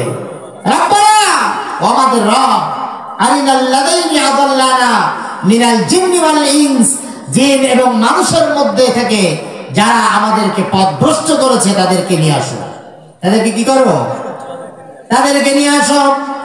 তাহতা আকদামিনা লিয়াকুনা মিনাল আসফালিন, আমাদেরকে জাহান্নামে নিচ্ছ, তার আগে আমাদের পায়ের নিচে তাদেরকে পদদলিত করে তারপরে আমরা জাহান্নামে যেতে চাই। জাহান্নামীরা বলবে। পৃথিবীর মোস্ট অফ দ্য মুফাসসির, অধিকাংশ মুফাসসির বলেছেন এর মধ্যে সর্বপ্রথম ধরা খেয়ে যাবে সম্মানীয় বাবা এবং মা। কে ধরা খাবে? কথা বলেন, কেন ধরবে বলেন তো? আসেন না একটু বলি কেন ধরা খাবে? আমরা নিজেরাই শুধু মাপ পেতে যাচ্ছি, কিন্তু নিজেরা মাপ পাওয়া যাবে না ভাই, সম্ভব না, কোয়াইট ইম্পসিবল, এটা সম্ভব না। সর্বপ্রথম বাবা মা কেন ধরা পড়বে দেখেন, আপনাকে যদি আমি প্রশ্ন করি, আপনার ছেলে এসএসসি পরীক্ষা দিবেন, ইন্টারমিডিয়েট পরীক্ষা দিবেন, বিশ্ববিদ্যালয়ে অ্যাডমিশন দিবে, মেডিকেল বুয়েট চুয়েট রুয়েট কুয়েট বিভিন্ন জায়গায় কম্পিটিশনের পরীক্ষা দিবে, কম্পিটিটিভ এক্সাম দিবে। আপনি আপনার সন্তানের জন্য 3টা 4টা 5টাও টিউশনে দিয়ে দিয়েছেন, দিচ্ছেন না? টিচার দিয়ে দিয়েছেন। সন্তানের জন্য অফিস থেকে আসার সময়, দোকান থেকে আসার সময়, মাঠ থেকে আসার সময় হলেও চেষ্টা করেন আপনার সন্তানের জন্য এমন কিছু ফলমূল নিয়ে যেতে, যে ফলমূল খাওয়ার কারণে সন্তানের মাথা ঠান্ডা থাকবে, ভালো থাকবে, মেধা খুলে যাবে, যার কারণে সে অ্যাডমিশন টেস্টে চান্স পাবে। এরকম হয় না? হয় না? সন্তান পড়াশোনা করে নাই, সন্তানকে বেত্রাঘাত করেছেন, বাড়ি থেকে বের করে দিয়েছেন, এরকম হয় না? হয় না? এরকম বহু আছে, মা পাশে বসে থাকে, রাত 12টা 1টা বেজে গিয়েছে, মা পাশে বসে আছে, আগামী মাসে পরীক্ষা, বাবাকে বলছে আব্বা তোর জন্য চা বানিয়ে নিয়ে আসি, বিস্কিট দিচ্ছি, ফলমূল খা, 5 মিনিট এদিক এদিক ঘোরাফেরা কর, এরপরে আবার পড়তে বস, কারণ 1 মাস 1.5 মাস 2 মাস পরে তোর পরীক্ষা, তোকে তো ডাক্তার হতেই হবে। বলি না? বলি না? আমার ভাইরা, এই সন্তানটাকে আপনি আপনার সারা জীবনে, সন্তানের বয়স 15 বছর 20 বছর 25 বছর 30 বছর, সন্তান বিশ্ববিদ্যালয়ে পড়ে এমন আছে, এত বছর হয়ে গেল, সন্তানকে কোনোদিন বলতে পারেন নাই বাবা তোমার অ্যাম্বিশন হবে, তোমার জীবনের টার্গেট হবে তোমাকে জান্নাতে যেতে হবে। বলি আমরা বলি, তুমি যে এই কাজ করছো, নামাজ পড়ছো না, রাত 3টা 4টা পর্যন্ত সিনেমা দেখছো, মুভি দেখছো, আল্লাহ রাব্বুল আলামিন হযরত লুকমান আলাইহিস সালাতু ওয়াস সালামের উপদেশগুলো, যেই উপদেশগুলো তিনি সন্তানকে দিয়েছেন, কোরআন আল কারীমের মধ্যে ঢুকিয়ে আল্লাহ রাব্বুল আলামিন কিয়ামত পর্যন্ত হযরত লুকমানকে চিরন্তন করে দিলেন। হযরত লুকমান সন্তানকে ডাক দিয়ে বলছে, ইয়া বুনাইয়া ইন্নাহা ইন তাকু মিসকালা হাববাতিন মিন খারদালিন ফাতাকুম ফি সাখারাতিন আও ফিস সামাওয়াতি আও ফিল আরদি ইয়াতি বিহাল্লাহ। সুবহানাল্লাহ বলে। সন্তানকে কলিজার মধ্যে টান দিয়ে বলছেন, বুকের সাথে যেন জড়িয়ে ধরে বলছেন, আমার কলিজার টুকরা সন্তান, ইন্নাহা ইন তাকু মিসকালা হাববাতিন মিন খারদালিন ফাতাকুম ফি সাখারাতিন আও ফিস সামাওয়াতি আও ফিল আরদি ইয়াতি বিহাল্লাহ। ও আমার কলিজার টুকরা সন্তান, আমি যা বলি শোনো, যদি তুমি পৃথিবীতে সরিষার দানার সমতুল্য ভালো কাজ করো, অথবা খারাপ কাজ যদি তুমি করে থাকো, তবে জেনে রাখো, যদি তা তুমি সমুদ্রের নিচে, কঠিন শিলাখণ্ডের নিচে, অথবা প্রস্তর খণ্ডের নিচে লুকিয়ে রাখো সেই অপরাধটুকু, অথবা সূর্য আকাশের মধ্যে লুকিয়ে রাখো, অথবা জমিনের মধ্যে গেড়ে দাও, তোমার সেই অপরাধটুকু আল্লাহ রাব্বুল আলামিন কিয়ামতের ময়দানে আনায়ন করবে। সন্তানকে বোঝাচ্ছেন, এত ছোট্ট গোড়া যদি হয় সরিষা দানার চেয়েও কত, আর সেই গোড়াটা যদি সমুদ্রের নিচে, প্রস্তর খণ্ডের নিচে চাপা রেখে দাও, অথবা সুদূর আকাশের উপর লুকায় রাখো, অথবা জমিনের নিচে, সপ্ত জমিনের নিচেও রাখো, আল্লাহ তাআলা কিয়ামতের ময়দানে সেই অপরাধটুকু হাজির করবে। সন্তানকে বলছে, লা তুশরিক বিল্লাহ ইন্নাশ শিরকা লাযুলমুন আযীম। আমার কলিজার টুকরা সন্তান, আল্লাহর সাথে শিরক করো না, নিশ্চয়ই শিরক হচ্ছে আল্লাহ রাব্বুল আলামিনের সাথে সবচেয়ে বড় জুলুম। আপনি বলেন কোন পিতা আছেন সন্তানকে আদর করে, স্নেহ করে, এইভাবে ভালোবেসে আখিরাতে তাকে যে হিসাবের কাঠগড়ায় দাঁড় করানো হবে, এই কথাটা কোন বাবা বলে? ছোটবেলা থেকে আপনি তাকে এইম সেট করে দিয়েছেন, তোমার গোল হচ্ছে তুমি এখন এসএসসি পড়ো, আইএসসি পাস করতে হবে, এরপরে মেডিকেলে চান্স পেতে হবে। আপনি বলেন তো, আপনার মেডিকেলের বয়স, মেডিকেলের এই ইনকাম সোর্স যা আছে, যেদিন মরে যাবে আপনার সন্তান, তারপরে আর থাকবে এর কোনো ঐতিহ্য? কথা বলে না কেন?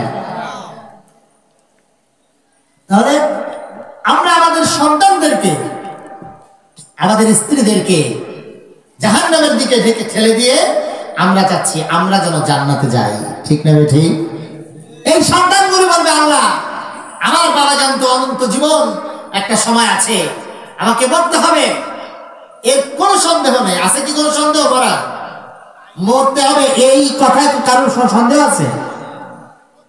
আমার বাবা জানতো, আমি বুঝতাম না আখিরাতে আমাকে বিচারের সম্মুখীন হতে হবে। আমার মা জানতো আমাকে আখিরাতে বিচারের সম্মুখীন হতে হবে, অথচ কোনদিন আমার বাবা মা আমাকে বলে নাই, বাবা আল্লাহকে খুশি করতে হবে, আল্লাহর সাথে শিরক করা যাবে না, আল্লাহর হুকুম অমান্য করা যাবে না, নেতা হিসেবে মানতে হবে বিশ্ব নবী মুহাম্মদুর রাসূলুল্লাহ সাল্লাল্লাহু আলাইহি ওয়াসাল্লাম। এই সুন্দর সুন্দর কথা কোনদিন আমাদেরকে বোঝায় নাই। যেহেতু আমার বাবা মা আমাদেরকে জাহান্নামে আমরা যাচ্ছি, আমাদেরকে জাহান্নাম থেকে ফিরাই নাই রব্বুল আলামিন, তাদের কারণেই আজকে জাহান্নামী হয়েছি। সুতরাং তাদেরকে পদপিষ্ট করে তাহতা আকদামিনা, কদমের নিচে রেখে তারপরে জাহান্নামে যেতে চাই। মুক্তি পাবে? বিবেকের কাছে প্রশ্ন ছড়ে যাচ্ছে আমি আজকে বাসায় যে 5 মিনিট একা কিভাবে বসে ভাববেন আপনি আপনার সন্তানগুলিকে জান্নাতের পথ দেখাচ্ছেন নাকি জাহান্নামের পথ দেখাচ্ছেন? আখিরাতের প্রথম দিনটা কত দিনের সমান বলেন তো? 50 আলফ সানা। তাফসীর বলছেন মিম্মা তাউদ্দুন, তুমি যেইভাবে গণনা করো 60 সেকেন্ডে মিনিট, 60 মিনিটে 1 ঘন্টা, 7 দিনে 1 সপ্তাহ, 30 দিনে মাস, 12 মাসে 1 বছর। মিম্মা তাউদ্দুন, মুফাসসিরিনে কেরাম বলছেন যেভাবে তুমি গণনা করো এইভাবে গণনা করে আখিরাতের একটা দিন, প্রথম দিন। আল্লাহ কোরআন বলছে তা'বুদুল মালায়েকাতু ওয়ার রূহু ইলাইহি ফি ইয়াউমিন কানা মিকদারুহু 50 আলফ সানা, 50,000 বছরের সমান। কয় বছরে? কয় বছরে? সেই আখিরাত বা কিয়ামতের ওই প্রথম দিনের অবস্থাটা কি হবে এটা কি বলা লাগবে ভাই? এটা বলতে গেলে বহু সময় লাগবে।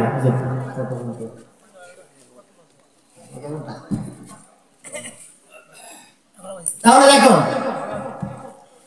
এই পৃথিবী থেকে সূর্যের দূরত্ব কত বলতে পারেন? 15 কোটি কিলোমিটার। কত কোটি? 15 কোটি কিলোমিটার। বিশ্বনবী বলেছেন এই, আচ্ছা বলেন, এই 15 কোটি কিলোমিটার দূর থেকে যে সূর্য আলো দিচ্ছে, এই সূর্যের বাইরের টেম্পারেচার হচ্ছে 6000 ডিগ্রি সেলসিয়াস। কত?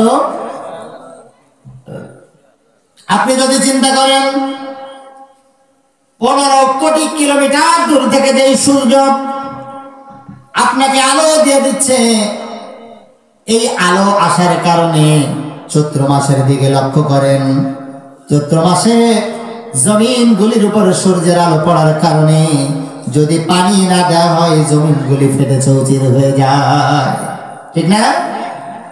এই বিশাল সূর্য 15 কোটি কিলোমিটার থেকে দূর থেকে 6000 ডিগ্রি সেলসিয়াস তাপমাত্রা ওখান থেকে দিচ্ছে।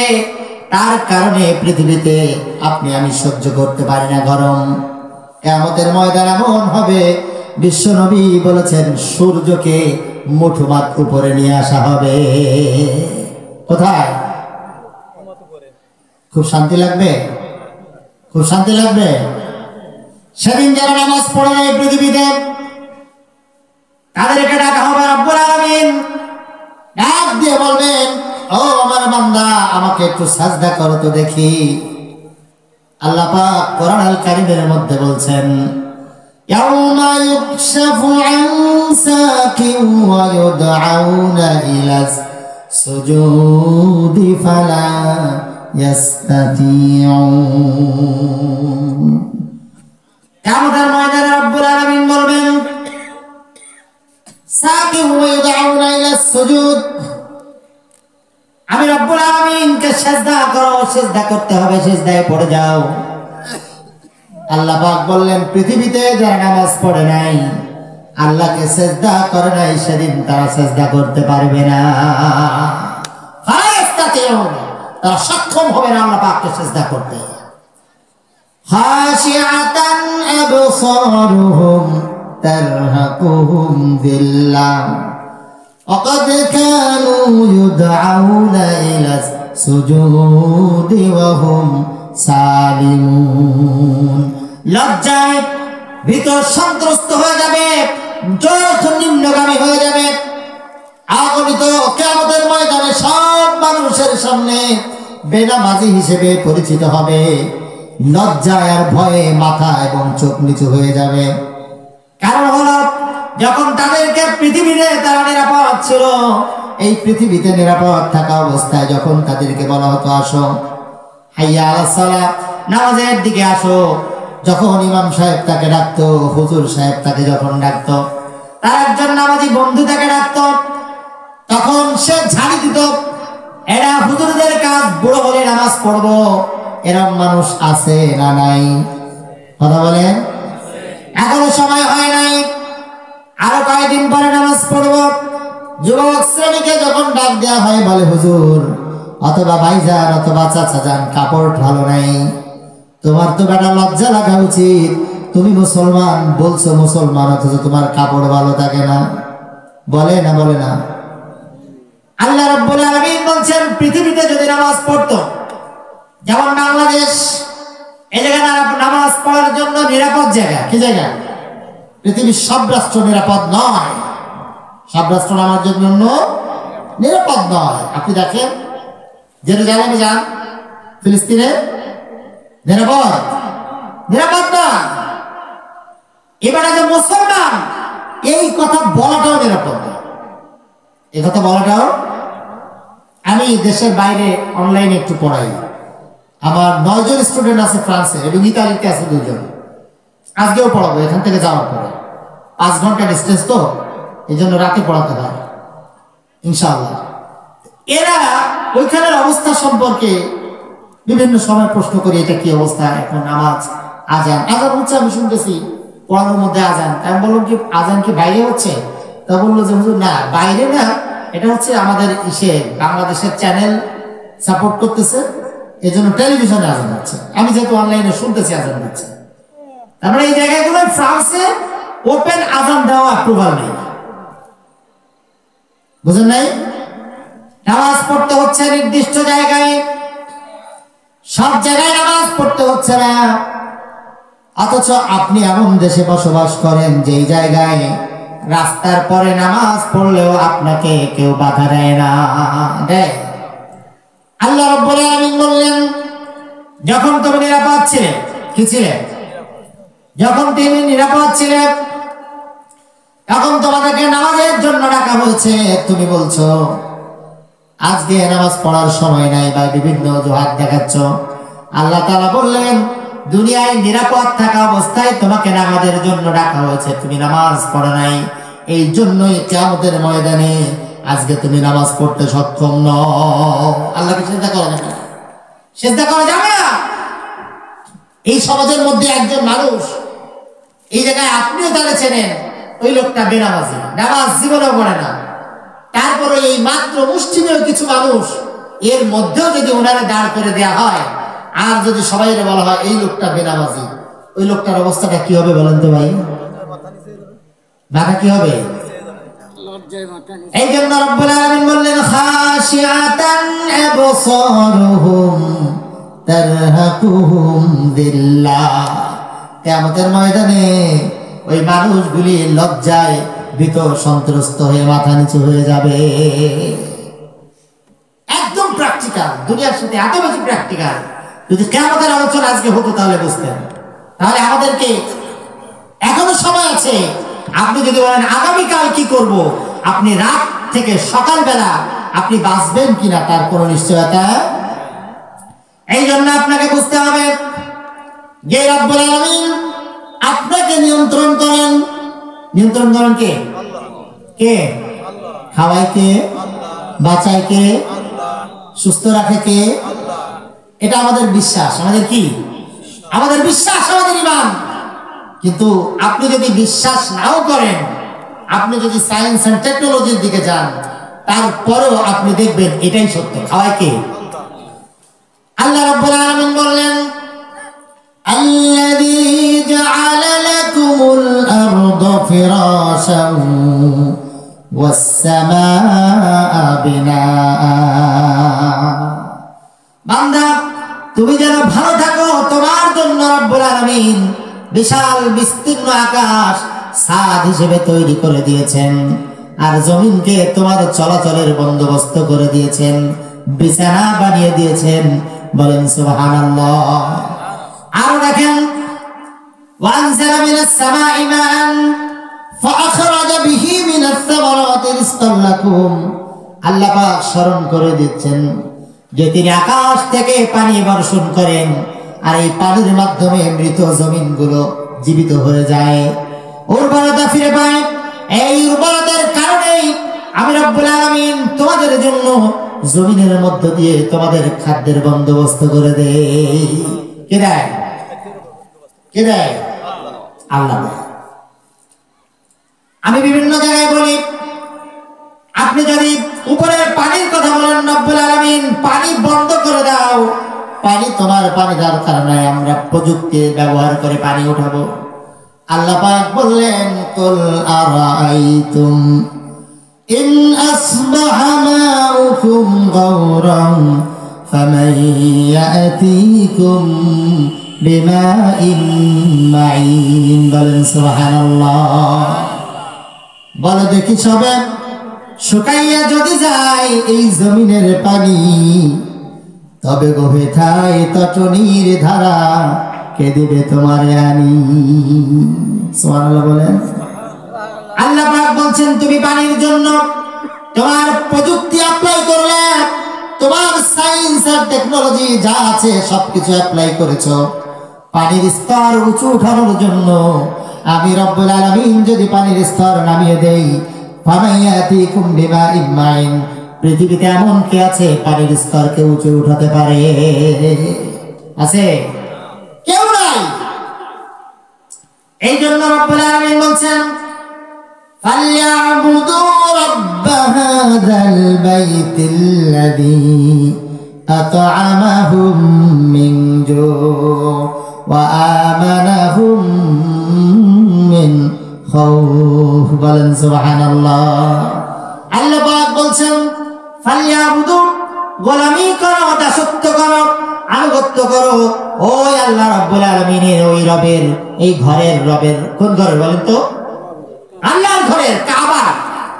আল্লাহ পাক বলছেন, রব্ব হাযাল বাইত, এই ঘরের রবের গোলামি করো, দাসত্ব করো।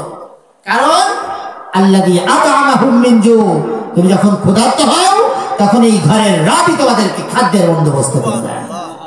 ওয়া আমানাহুম মিন খাউফ, আর যখন শেল্টারলেস হয়ে যাও, নিরাপত্তাহীনতায় ভোগো, লাইফ রিস্কে ভুগে যাও, তখন আমি আল্লাহ তাআলা তোমাদেরকে নিরাপত্তা দান করে দেই। সুবহানাল্লাহ বলে।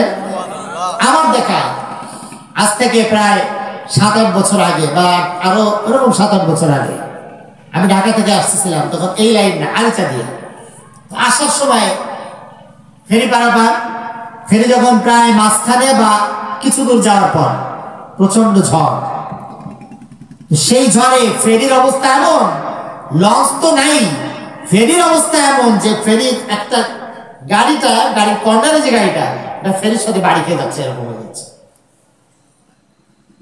আমার দেখা দেখছি বেটার গলায় হিন্দু ভাইদের মতো যে কি ঝুলানো, মালা ঝুলানো। এই লোকটাকে আমি নিজে চোখে দেখেছি। উনি বলতেছে, লা ইলাহা ইল্লা আনতা সুবহানাকা। আপনি চিন্তা করবেন এইটা কেমনে জানলো? এটা বহু হিন্দু ভাইরা জানে, আপনার চেয়ে ভালো জানে, আপনার চেয়ে ভালো জানে। আমি শিক্ষকতার আগে একটা বিকাশের চাকরি করতাম। কিসে? এরপর হেড অফিসে পোস্টিং হলো, পরে রিজাইন দিয়ে চলে আসলাম অন্য কারণে। ওখানে হিন্দু মুসলিম সবাই তো আছে না? আমার অনেক কলিগরা ছিল যারা আমাদের বহু মুসলমানের চেয়ে ভালো কালেমা পড়তে পারে। কি পড়তে পারে? কথা বলে কালেমা পড়তে পারে, অনেকে সূরা জানে। এটা স্টাডি করেছে তাই জানে। এটা ঈমান নয়। এটা কি নয়? এটা ঈমান নয়। ঈমানের জন্য শর্ত হচ্ছে তাসদীকু বিল জিনান ওয়াল ইকরারু বিল লিসান ওয়াল আমালু বিল আরকান। অন্তঃকরণে বিশ্বাস করবে, এইটার প্রতিফলন হবে মুখ দিয়ে, আর কাজে পরিণত করতে হবে। এখন কাজে পরিণত করার নাই, বাকি দুইটা যদি আপনি পরিপূর্ণ ঈমানদার হতে পারেন। ওই ঈমানদার আবু জাহেল ছিল। কে ছিল? আবু লাহাব ছিল। মক্কার কুফারে কুরাইশা আল্লাহকে এক আল্লাহ হিসাবে বিশ্বাস করত। এবার আপনি বলবেন হুজুর উল্টো পাল্টা হয়ে গেল। এখানে হাফেজে কোরআন আছে? কোরআনের হাফেজকে দিয়ে থাকুক, দেখেন কেমন বিশ্বাস ছিল। আল্লাহ রাব্বুল আলামিন বলছেন, ওয়ালাইন সাআলতাহুম মান খালাকাহুম লা ইয়াকুলুন্নাল্লাহ। ওগো নবী, আপনি যদি মক্কার কাফের মুশরিকার বেঈমান যারা আছে, এই আবু জাহেল, আবু লাহাব, উতবা, শাইবা, মুগীরা, আব্দুল্লাহ ইবনে উবাই ইবনে সালুল, এই মানুষগুলিকে যদি আপনি জিজ্ঞেস করেন মান খালাকাহুম, তাদেরকে সৃষ্টি কে করেছেন, লা ইয়াকুলুন্নাল্লাহ, তারা বলবে সৃষ্টি করেছেন আল্লাহ। কার কথা? আল্লাহ বলছেন। যদি তাদেরকে জিজ্ঞেস করেন তাদের স্রষ্টাকে, তারা বলবে না লাত মানাত উজ্জা হবল, একভাবেই তারা বলবে, একেবারে নিঃসন্দেহভাবে বলবে আল্লাহ সৃষ্টি করেছেন। আল্লাহ রাব্বুল আলামিন আরো এক্সপ্লেইন করলেন, আরো ব্যাখ্যা করলেন। আল্লাহ পাক বলছেন, ওয়ালাইন সাআলতাহুম মান খালাকাস সামাওয়াতি ওয়াল আরদা লা ইয়াকুলুন্নাল্লাহ। ও নবী, আপনি তো জিজ্ঞেস করেন তাদেরকে কে সৃষ্টি করেছেন, এবার আবার জিজ্ঞেস করেন আকাশ আর জমিন কে সৃষ্টি করেছেন, তারা বলবে আল্লাহ। আল্লাহ পাক আরো বললেন, ওয়ালাইন সাআলতাহুম মান নাযালা মিনাস সামাই মান ফাআহয়া বিহিল আরদা বা'দা মাউতিহা লা ইয়াকুলুন্নাল্লাহ। সুবহানাল্লাহ বলেন। আল্লাহ পাক বললেন, শুধু তাই নয়, প্রথম তাদের সৃষ্টির কথা বলা হয়েছে, এরপরে বলা হচ্ছে আকাশ আর জমিনকে সৃষ্টি করেছে, তারা বলছে আল্লাহ। তৃতীয়বার বলা হয় আকাশ আর জমিন, আকাশ থেকে যেই বৃষ্টি বর্ষণ করা হয়, আর ওই বৃষ্টি বর্ষণের মাধ্যমে দুনিয়ার মৃত জমিনগুলি জীবিত হয়ে যায়, জীবন ধারণ করে, আর এই জীবন ধারণের মাধ্যমে মানুষের জন্য রিজিকের বন্দোবস্ত করেন।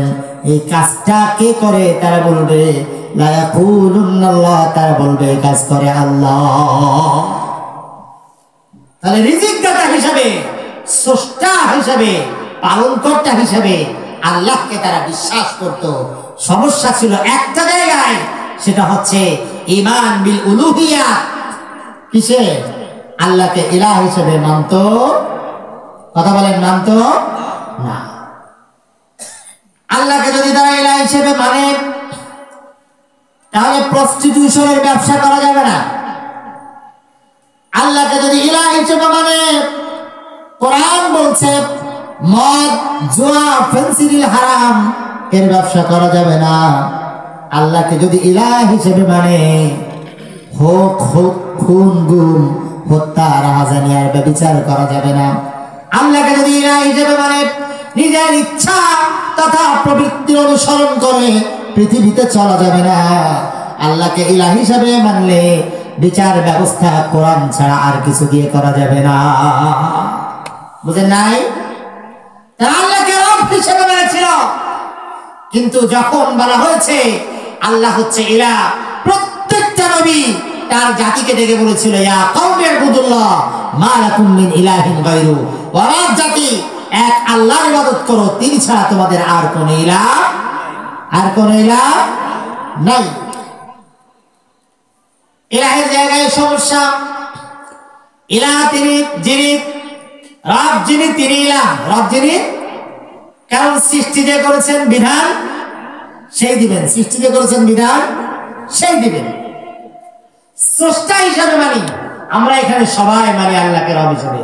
কিন্তু যখন বলছি যে ভাই এই কোরআন দিয়ে আপনার ব্যক্তি জীবন পরিচালনা করতে হবে, আপনার পরিবার চালাতে হবে, আপনার সমাজ চালাতে হবে, সমাজের আপনি মাতব্বর, আপনি এক পক্ষ থেকে টাকা নিয়ে আরেক পক্ষের পক্ষে বিচার করছেন, এইটা করা যাবে না। আল্লাহর কোরআন দিয়ে বিচার করতে হবে।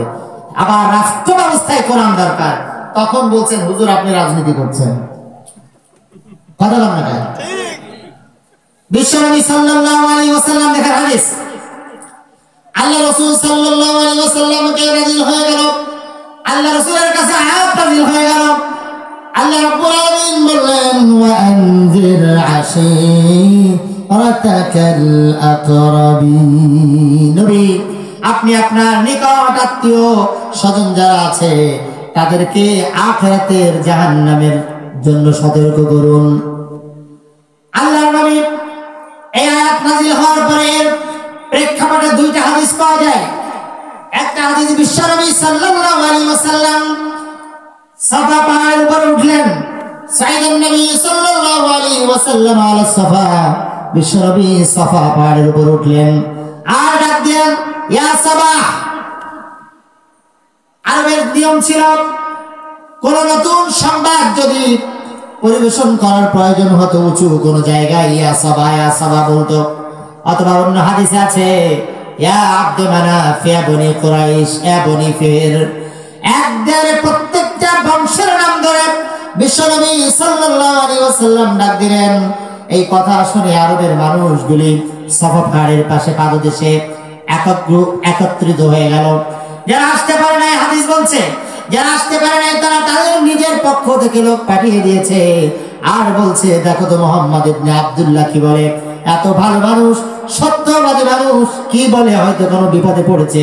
এমন করে মানুষ যখন জড়ো হয়ে গেছে, বিশ্বনবী সাল্লাল্লাহু আলাইহি ওয়াসাল্লাম বললেন ও আরবের বাসী, আরবের মানুষগুলি শোনো, আমি যদি বলি সাফা পাহাড়ের পাদদেশে একটি সৈন্য বাহিনী আছে যারা এক্ষুনি তোমাদেরকে আক্রমণ করতে পারে, আকুনতুম মুসাদ্দিকিয়ান, তোমরা কি আমার এই কথা বিশ্বাস করবে?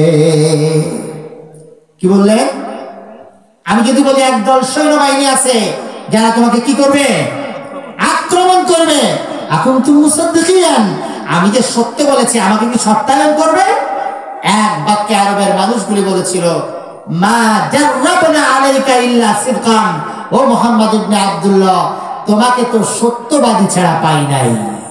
সুবহানাল্লাহ বলে। নবুয়তের পরে আল্লাহ পাক যখন এই আয়াত নাযিল করলেন আত্মীয় স্বজন নিকট আত্মীয়দেরকে জাহান্নামের ভয় দেখাও, তখন আল্লাহ রাসূল তাদের কাছে প্রথম সত্যায়ন করলেন নিজের চরিত্রকে। তারা বললেন মা জাররাবনা আলাইকা ইল্লা সিদকান, তোমাকে তো সত্যবাদী ছাড়া পাই নাই, তুমি তো কখনো মিথ্যা বলো নাই। এই কথা বলার পর বিশ্বনবী সাল্লাল্লাহু আলাইহি ওয়াসাল্লাম দাওয়াত দিয়ে দিলেন। দাওয়াত দেওয়ার পর সর্বপ্রথম যে লোকটা প্রতিবাদ করেছিল সেই লোকটার নাম কারো জানা আছে নাকি?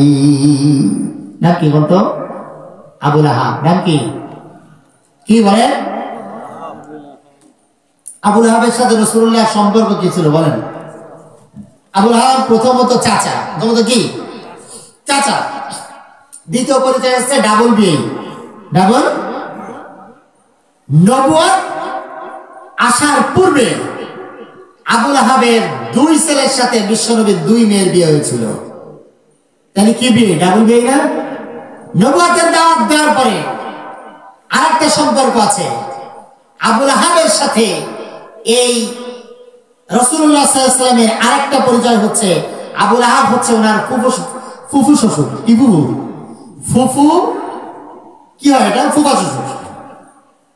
কারণ রাসূলুল্লাহ সাল্লাল্লাহু আলাইহি ওয়াসাল্লামের একজন স্ত্রী ছিল উম্মে হাবিবা। কি ছিল? এই উম্মে হাবিবার ফুফু ছিল উম্মে জামিল, আর এই উম্মে জামিল ছিল আবু লাহাবের স্ত্রী। তাহলে কি হয়? ফুফা শ্বশুর। তাহলে সম্পর্ক কয়টা? চারটা। কয়টা? আপনাকে যদি আমি বলি আমার সাথে চরমনাই পীর সাহেবের সম্পর্ক দুইটা, ভাই একটা তোমার সম্পর্ক ভালো, আমি লোকটা খারাপ হলেও আমি আপনার কাছে ভালো হয়ে যাব, ঠিক না বে ঠিক? কথা বলে ঠিক। উনি অমুক হুজুরির অথবা অমুক বড় আলেমের, এই তার পরিচয় দিয়ে আমার নিজের বেঁচে খাই, আছে না নাই? বিশ্বনবী সাল্লাল্লাহু আলাইহি ওয়াসাল্লামের সাথে আবু লাহাবের সম্পর্ক চারটা, কয়টা? এটা দূরের না, ওই মামাতো ভাই, খালাতো ভাই, শ্বশুরের চাচার খালাতো ভাই, ফুফাতো ভাই, এইরকম না। এটা কি এরকম? এরকম না। সর্বপ্রথম এই আবু লাহাব বলছে তাব্বাল্লাকা সাইরাল ইয়াউম আলিহাদা জামাতানা, আজকে সারাটা দিন তোমার ধুলোয় ধূসরিত হোক, ধ্বংস হয়ে যাক উভয় হাত, এই কারণেই তুমি আজকে আমাদেরকে ডাকছো। ও রাজনীতি শুরু করছো? কি শুরু করছে? বলছে রাজনীতি শুরু করছো, তোমাকে তো ভালো ভেবেছিলাম। অথচ এই আবু লাহাব বিশ্বনবী সাল্লাল্লাহু আলাইহি ওয়াসাল্লাম যখন জন্ম হলেন, আবু লাহাব বিশ্বনবীর জন্মের সংবাদ শুনেছেন, যে দাসী এসে সংবাদ শুনিয়েছে, আবু লাহাব এত আনন্দ পেয়েছেন, আনন্দে উদ্বেলিত হয়ে দাসীকে আজাদ করে দিয়েছিলেন। কিন্তু সেই আবু লাহাব নিজের চাচা, নিজের বিয়াই, নিজের ফুফু শ্বশুর, ফুফা শ্বশুর এত ভালো সম্পর্ক হয়ে যাওয়ার পরেও যখন আবু লাহাব দেখলো যদি মুহাম্মাদের কথা মেনে নিতে হয়, লা ইলাহা ইল্লাল্লাহ যদি মেনে নিতে হয়, তাহলে আমি তো আর মক্কার মধ্যে নেতৃত্ব দিতে পারবো না, আমার কথা মানুষ শুনবে না, কারণ আমার চরিত্রের সমস্যা, আমি বড় বড় বোতল খাই, আমি আকাম করি, যত খারাপ কাজ করি এর একটাও করতে পারবো না। কথা বলেন? তার মানে লা ইলাহা। আচ্ছা বলেন, আমার হাতে এটা কি? এটা কি? এই পানির বোতলে ধরেন এর মধ্যে কিছু ময়লা রয়ে গেছে, পানি নাই, কিছু ময়লা আছে, এখন এই জায়গায় আর কোনো পাত্র নাই, আমি এইটাই পানি খেতে হবে, তাহলে আমি এইটার থেকে পানি নিয়ে একটু ওই ময়লার মধ্যে ঢেলে দিয়ে খাবো? কি করবো? কি করতে হবে? পরিষ্কার করতে হবে, পরিষ্কার করতে হবে। আগে আপনার অন্তঃকরণ থেকে শিরক, বিদআত আর পৃথিবীর যত আইন আর কানুন আছে, আল্লাহর কোরআনের বাইরে যত ইজম আছে, মতবাদ আছে, সবগুলিকে লা ইলাহা বলা মানেই তো আপনার সমস্ত প্রকার অন্যায়, অবিচার, খুন, গুম, জিনা, ব্যভিচার, তারপরে যত নোংরামি, মিথ্যাবাদা, যত সুদ ঘুষ আছে, সব চরিত্র নিজের থেকে দূরে ফেলাতে হবে, এরপরে বলতে হবে ইল্লাল্লাহ। কথা বলে? কোরবানির সময় আমরা দেখি বিশাল বিশাল গরু কিনা হয়, হয় না? উনি গরু কিনেছেন, ওনার সিনেমা হল 2টা আছে না নাই? ওনার সিনেমা হল 2টা, ওনার এলাকায় রিপোর্ট আছে মানুষের সম্পদ আত্মসাৎ করে জমির আইল ঠেলে নেয়, আছে না নাই? ওনার চরিত্র হচ্ছে উনি মানুষের উপর অত্যাচার করে, উনি নামাজ পড়ে না, রোজা রাখে না, যত নোংরামি আছে সব কিছু করে। অথচ যখন কুরবানি আসে বিশাল এক গরু কেনে, 2 লাখ 3 লাখ টাকা দিয়ে, সুদের টাকা দিয়ে, ঘুষের টাকা দিয়ে কেনে, আর গলার মধ্যে মালা পরা এলাকা দিয়ে ঘুরাই বেড়ায়, আছে না? কথা বলেন, আছে না নাই? আচ্ছা বলেন, এই লোকটা যার চরিত্র কুকুরের চেয়ে খারাপ, পশুর চেয়ে, ওই পশুর মধ্যে যে এই চরিত্র তার চেয়ে খারাপ এই লোকের চরিত্র, ওই লোক বাহ্যিক ভাবে কোরবানি দিলে কোরবানি কেমনে হবে? উনি গরু একটা কিনলো, কিন্তু তার চরিত্র থেকে নোংরামি, পশুর চরিত্র যায় নাই, তাহলে বাহ্যিক এই কোরবানি দিয়ে আলটিমেটলি কোনো লাভ আছে ভাই? নাই তো। আল্লাহ রাব্বুল আলামিন বলেন, যেই মানুষটির অন্তঃকরণ আছে, লাহুম কুলুবুন লা ইয়াফকাহুনা বিহা ওয়া লাহুম আ'য়ুনুন লা ইউবসিরুনা বিহা ওয়া লাহুম আযানুন লা ইয়াসমাউনা বিহা উলাইকা কাল আনআমি বাল হুম আদাল ওয়া উলাইকা হুমুল গাফিলুন। আল্লাহ রাব্বুল আলামিন বলছেন যাদের অন্তঃকরণ আছে, বোঝার মতো ক্ষমতা আমি রব্বুল আলামিন দিয়েছি, তারা সত্যকে দেখেও সত্যকে বোঝার চেষ্টা করে না। লাহুম কুলুবুল লা ইয়াফকাহুনা বিহা ওয়া লাহুম আ'য়ুনুল লা ইউবসিরুনা বিহা। যাদের চোখ দিয়েছি দেখার জন্য, চোখ দিয়ে দেখবে, অন্তঃকরণ দিয়ে বুঝবে, কান দিয়ে শুনবে, এই সব কিছু যখন তার ভালো আছে, সে সত্যকে বোঝার চেষ্টা করে না। আল্লাহ রাব্বুল আলামিন বলছেন ওই লোকটাকে দিয়ে আল্লাহ রাব্বুল আলামিন জাহান্নাম পূর্ণ করে দিবেন। উলাইকা কাল আনআম, তারা হচ্ছে চতুষ্পাদ জন্তু, বালহুম আদাল, বরং তার চেয়ে নিকৃষ্ট। কারণ একজন পশু, তার মধ্যে সত্য আর মিথ্যা বোঝার ক্ষমতা আছে ভাই? নাই। আর এই কারণে আপনি তাকে গলায় রশি দিয়ে বেঁধে দিচ্ছেন, আর রশির একটা নির্দিষ্ট দূরত্ব আছে যে এই দূরত্বের বাইরে যাওয়া যাবে না। ওই বাইরে হচ্ছে আরেকজনের জমি, ওর জমির ফসল খাওয়া যাবে না। কেন আপনি গরুর এই গলায় দড়ি দিচ্ছেন? কেন? কারণ ওর বোঝার ক্ষমতা নেই, এই জন্য দিচ্ছেন।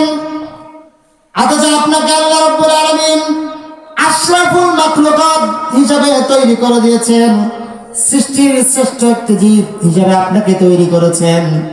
আপনার বোঝার ক্ষমতা আছে, শোনার ক্ষমতা আছে। আপনি বুঝছেন এইটা হারাম, এইটা হালাল, এইটা আপনি বাছ বিচার করছেন না। ওই গরুকে যেমন দড়ি দিয়ে দেওয়া হচ্ছে, আপনি শ্রেষ্ঠ মাখলুক বলে আল্লাহ রাব্বুল আলামিন আপনার গলায় দড়ি পরাই দেন নাই। কিন্তু একটা দড়ি আছে না? সেই দড়িটা কি বলেন তো? কোরআনুল কারীম। আল্লাহ পাক এই বিধানগুলি দিয়ে আপনাকে সীমারেখা বাতলে দিয়েছেন। এই কাজ করা যাবে, এইটা করা যাবে না, এইটা হালাল, এইটা হারাম, এটা অন্যায়, এটা ন্যায়। এই বিচার বুদ্ধি বোঝার জন্য আপনাকে মেধা দেওয়া হয়েছে, শোনার মতো যোগ্যতা দেওয়া হয়েছে, কান আছে, চোখ দিয়ে দেখার মতো যোগ্যতা দিয়ে দেওয়া হয়েছে, আর এই রশি দিয়ে দিয়েছে যে তোমার সীমারেখা এইটুকু, এর বাইরে তুমি যেতে পারবে না। ঠিক কথা বলেন? এই জন্য আল্লাহ তাআলা বলছেন উলাইকা কাল আনাম, এত কিছু দিলাম, এরপরেও পশুর চেয়ে খারাপ আচরণ তুমি করলা। তুমি যেন পশু, এমনকি বালহুম আদাল, তার চেয়ে নিকৃষ্ট। বলেন ঠিক না? ঠিক। আল্লাহর কোরআন ঠিক না বললেও ঠিক। আমার ভাইরা, অনেকক্ষণ কথা বলেছি। আল্লাহ সুবহানাহু ওয়া তাআলা যেন আমাকে সহ আমাদের প্রত্যেককেই আজকের আলোচনা থেকে যতটুকু বুঝেছি সেই প্রত্যেকটা কথা যেন আমল করে আল্লাহ পাকের সন্তুষ্টি অর্জন করে পৃথিবী থেকে বিদায় নেওয়ার তৌফিক দেন। বলেন আমিন। ওয়া আখিরু দাওয়ানা আলহামদুলিল্লাহি রাব্বিল আলামিন। আসসালামু আলাইকুম ওয়া রাহমাতুল্লাহি ওয়া বারাকাতুহু।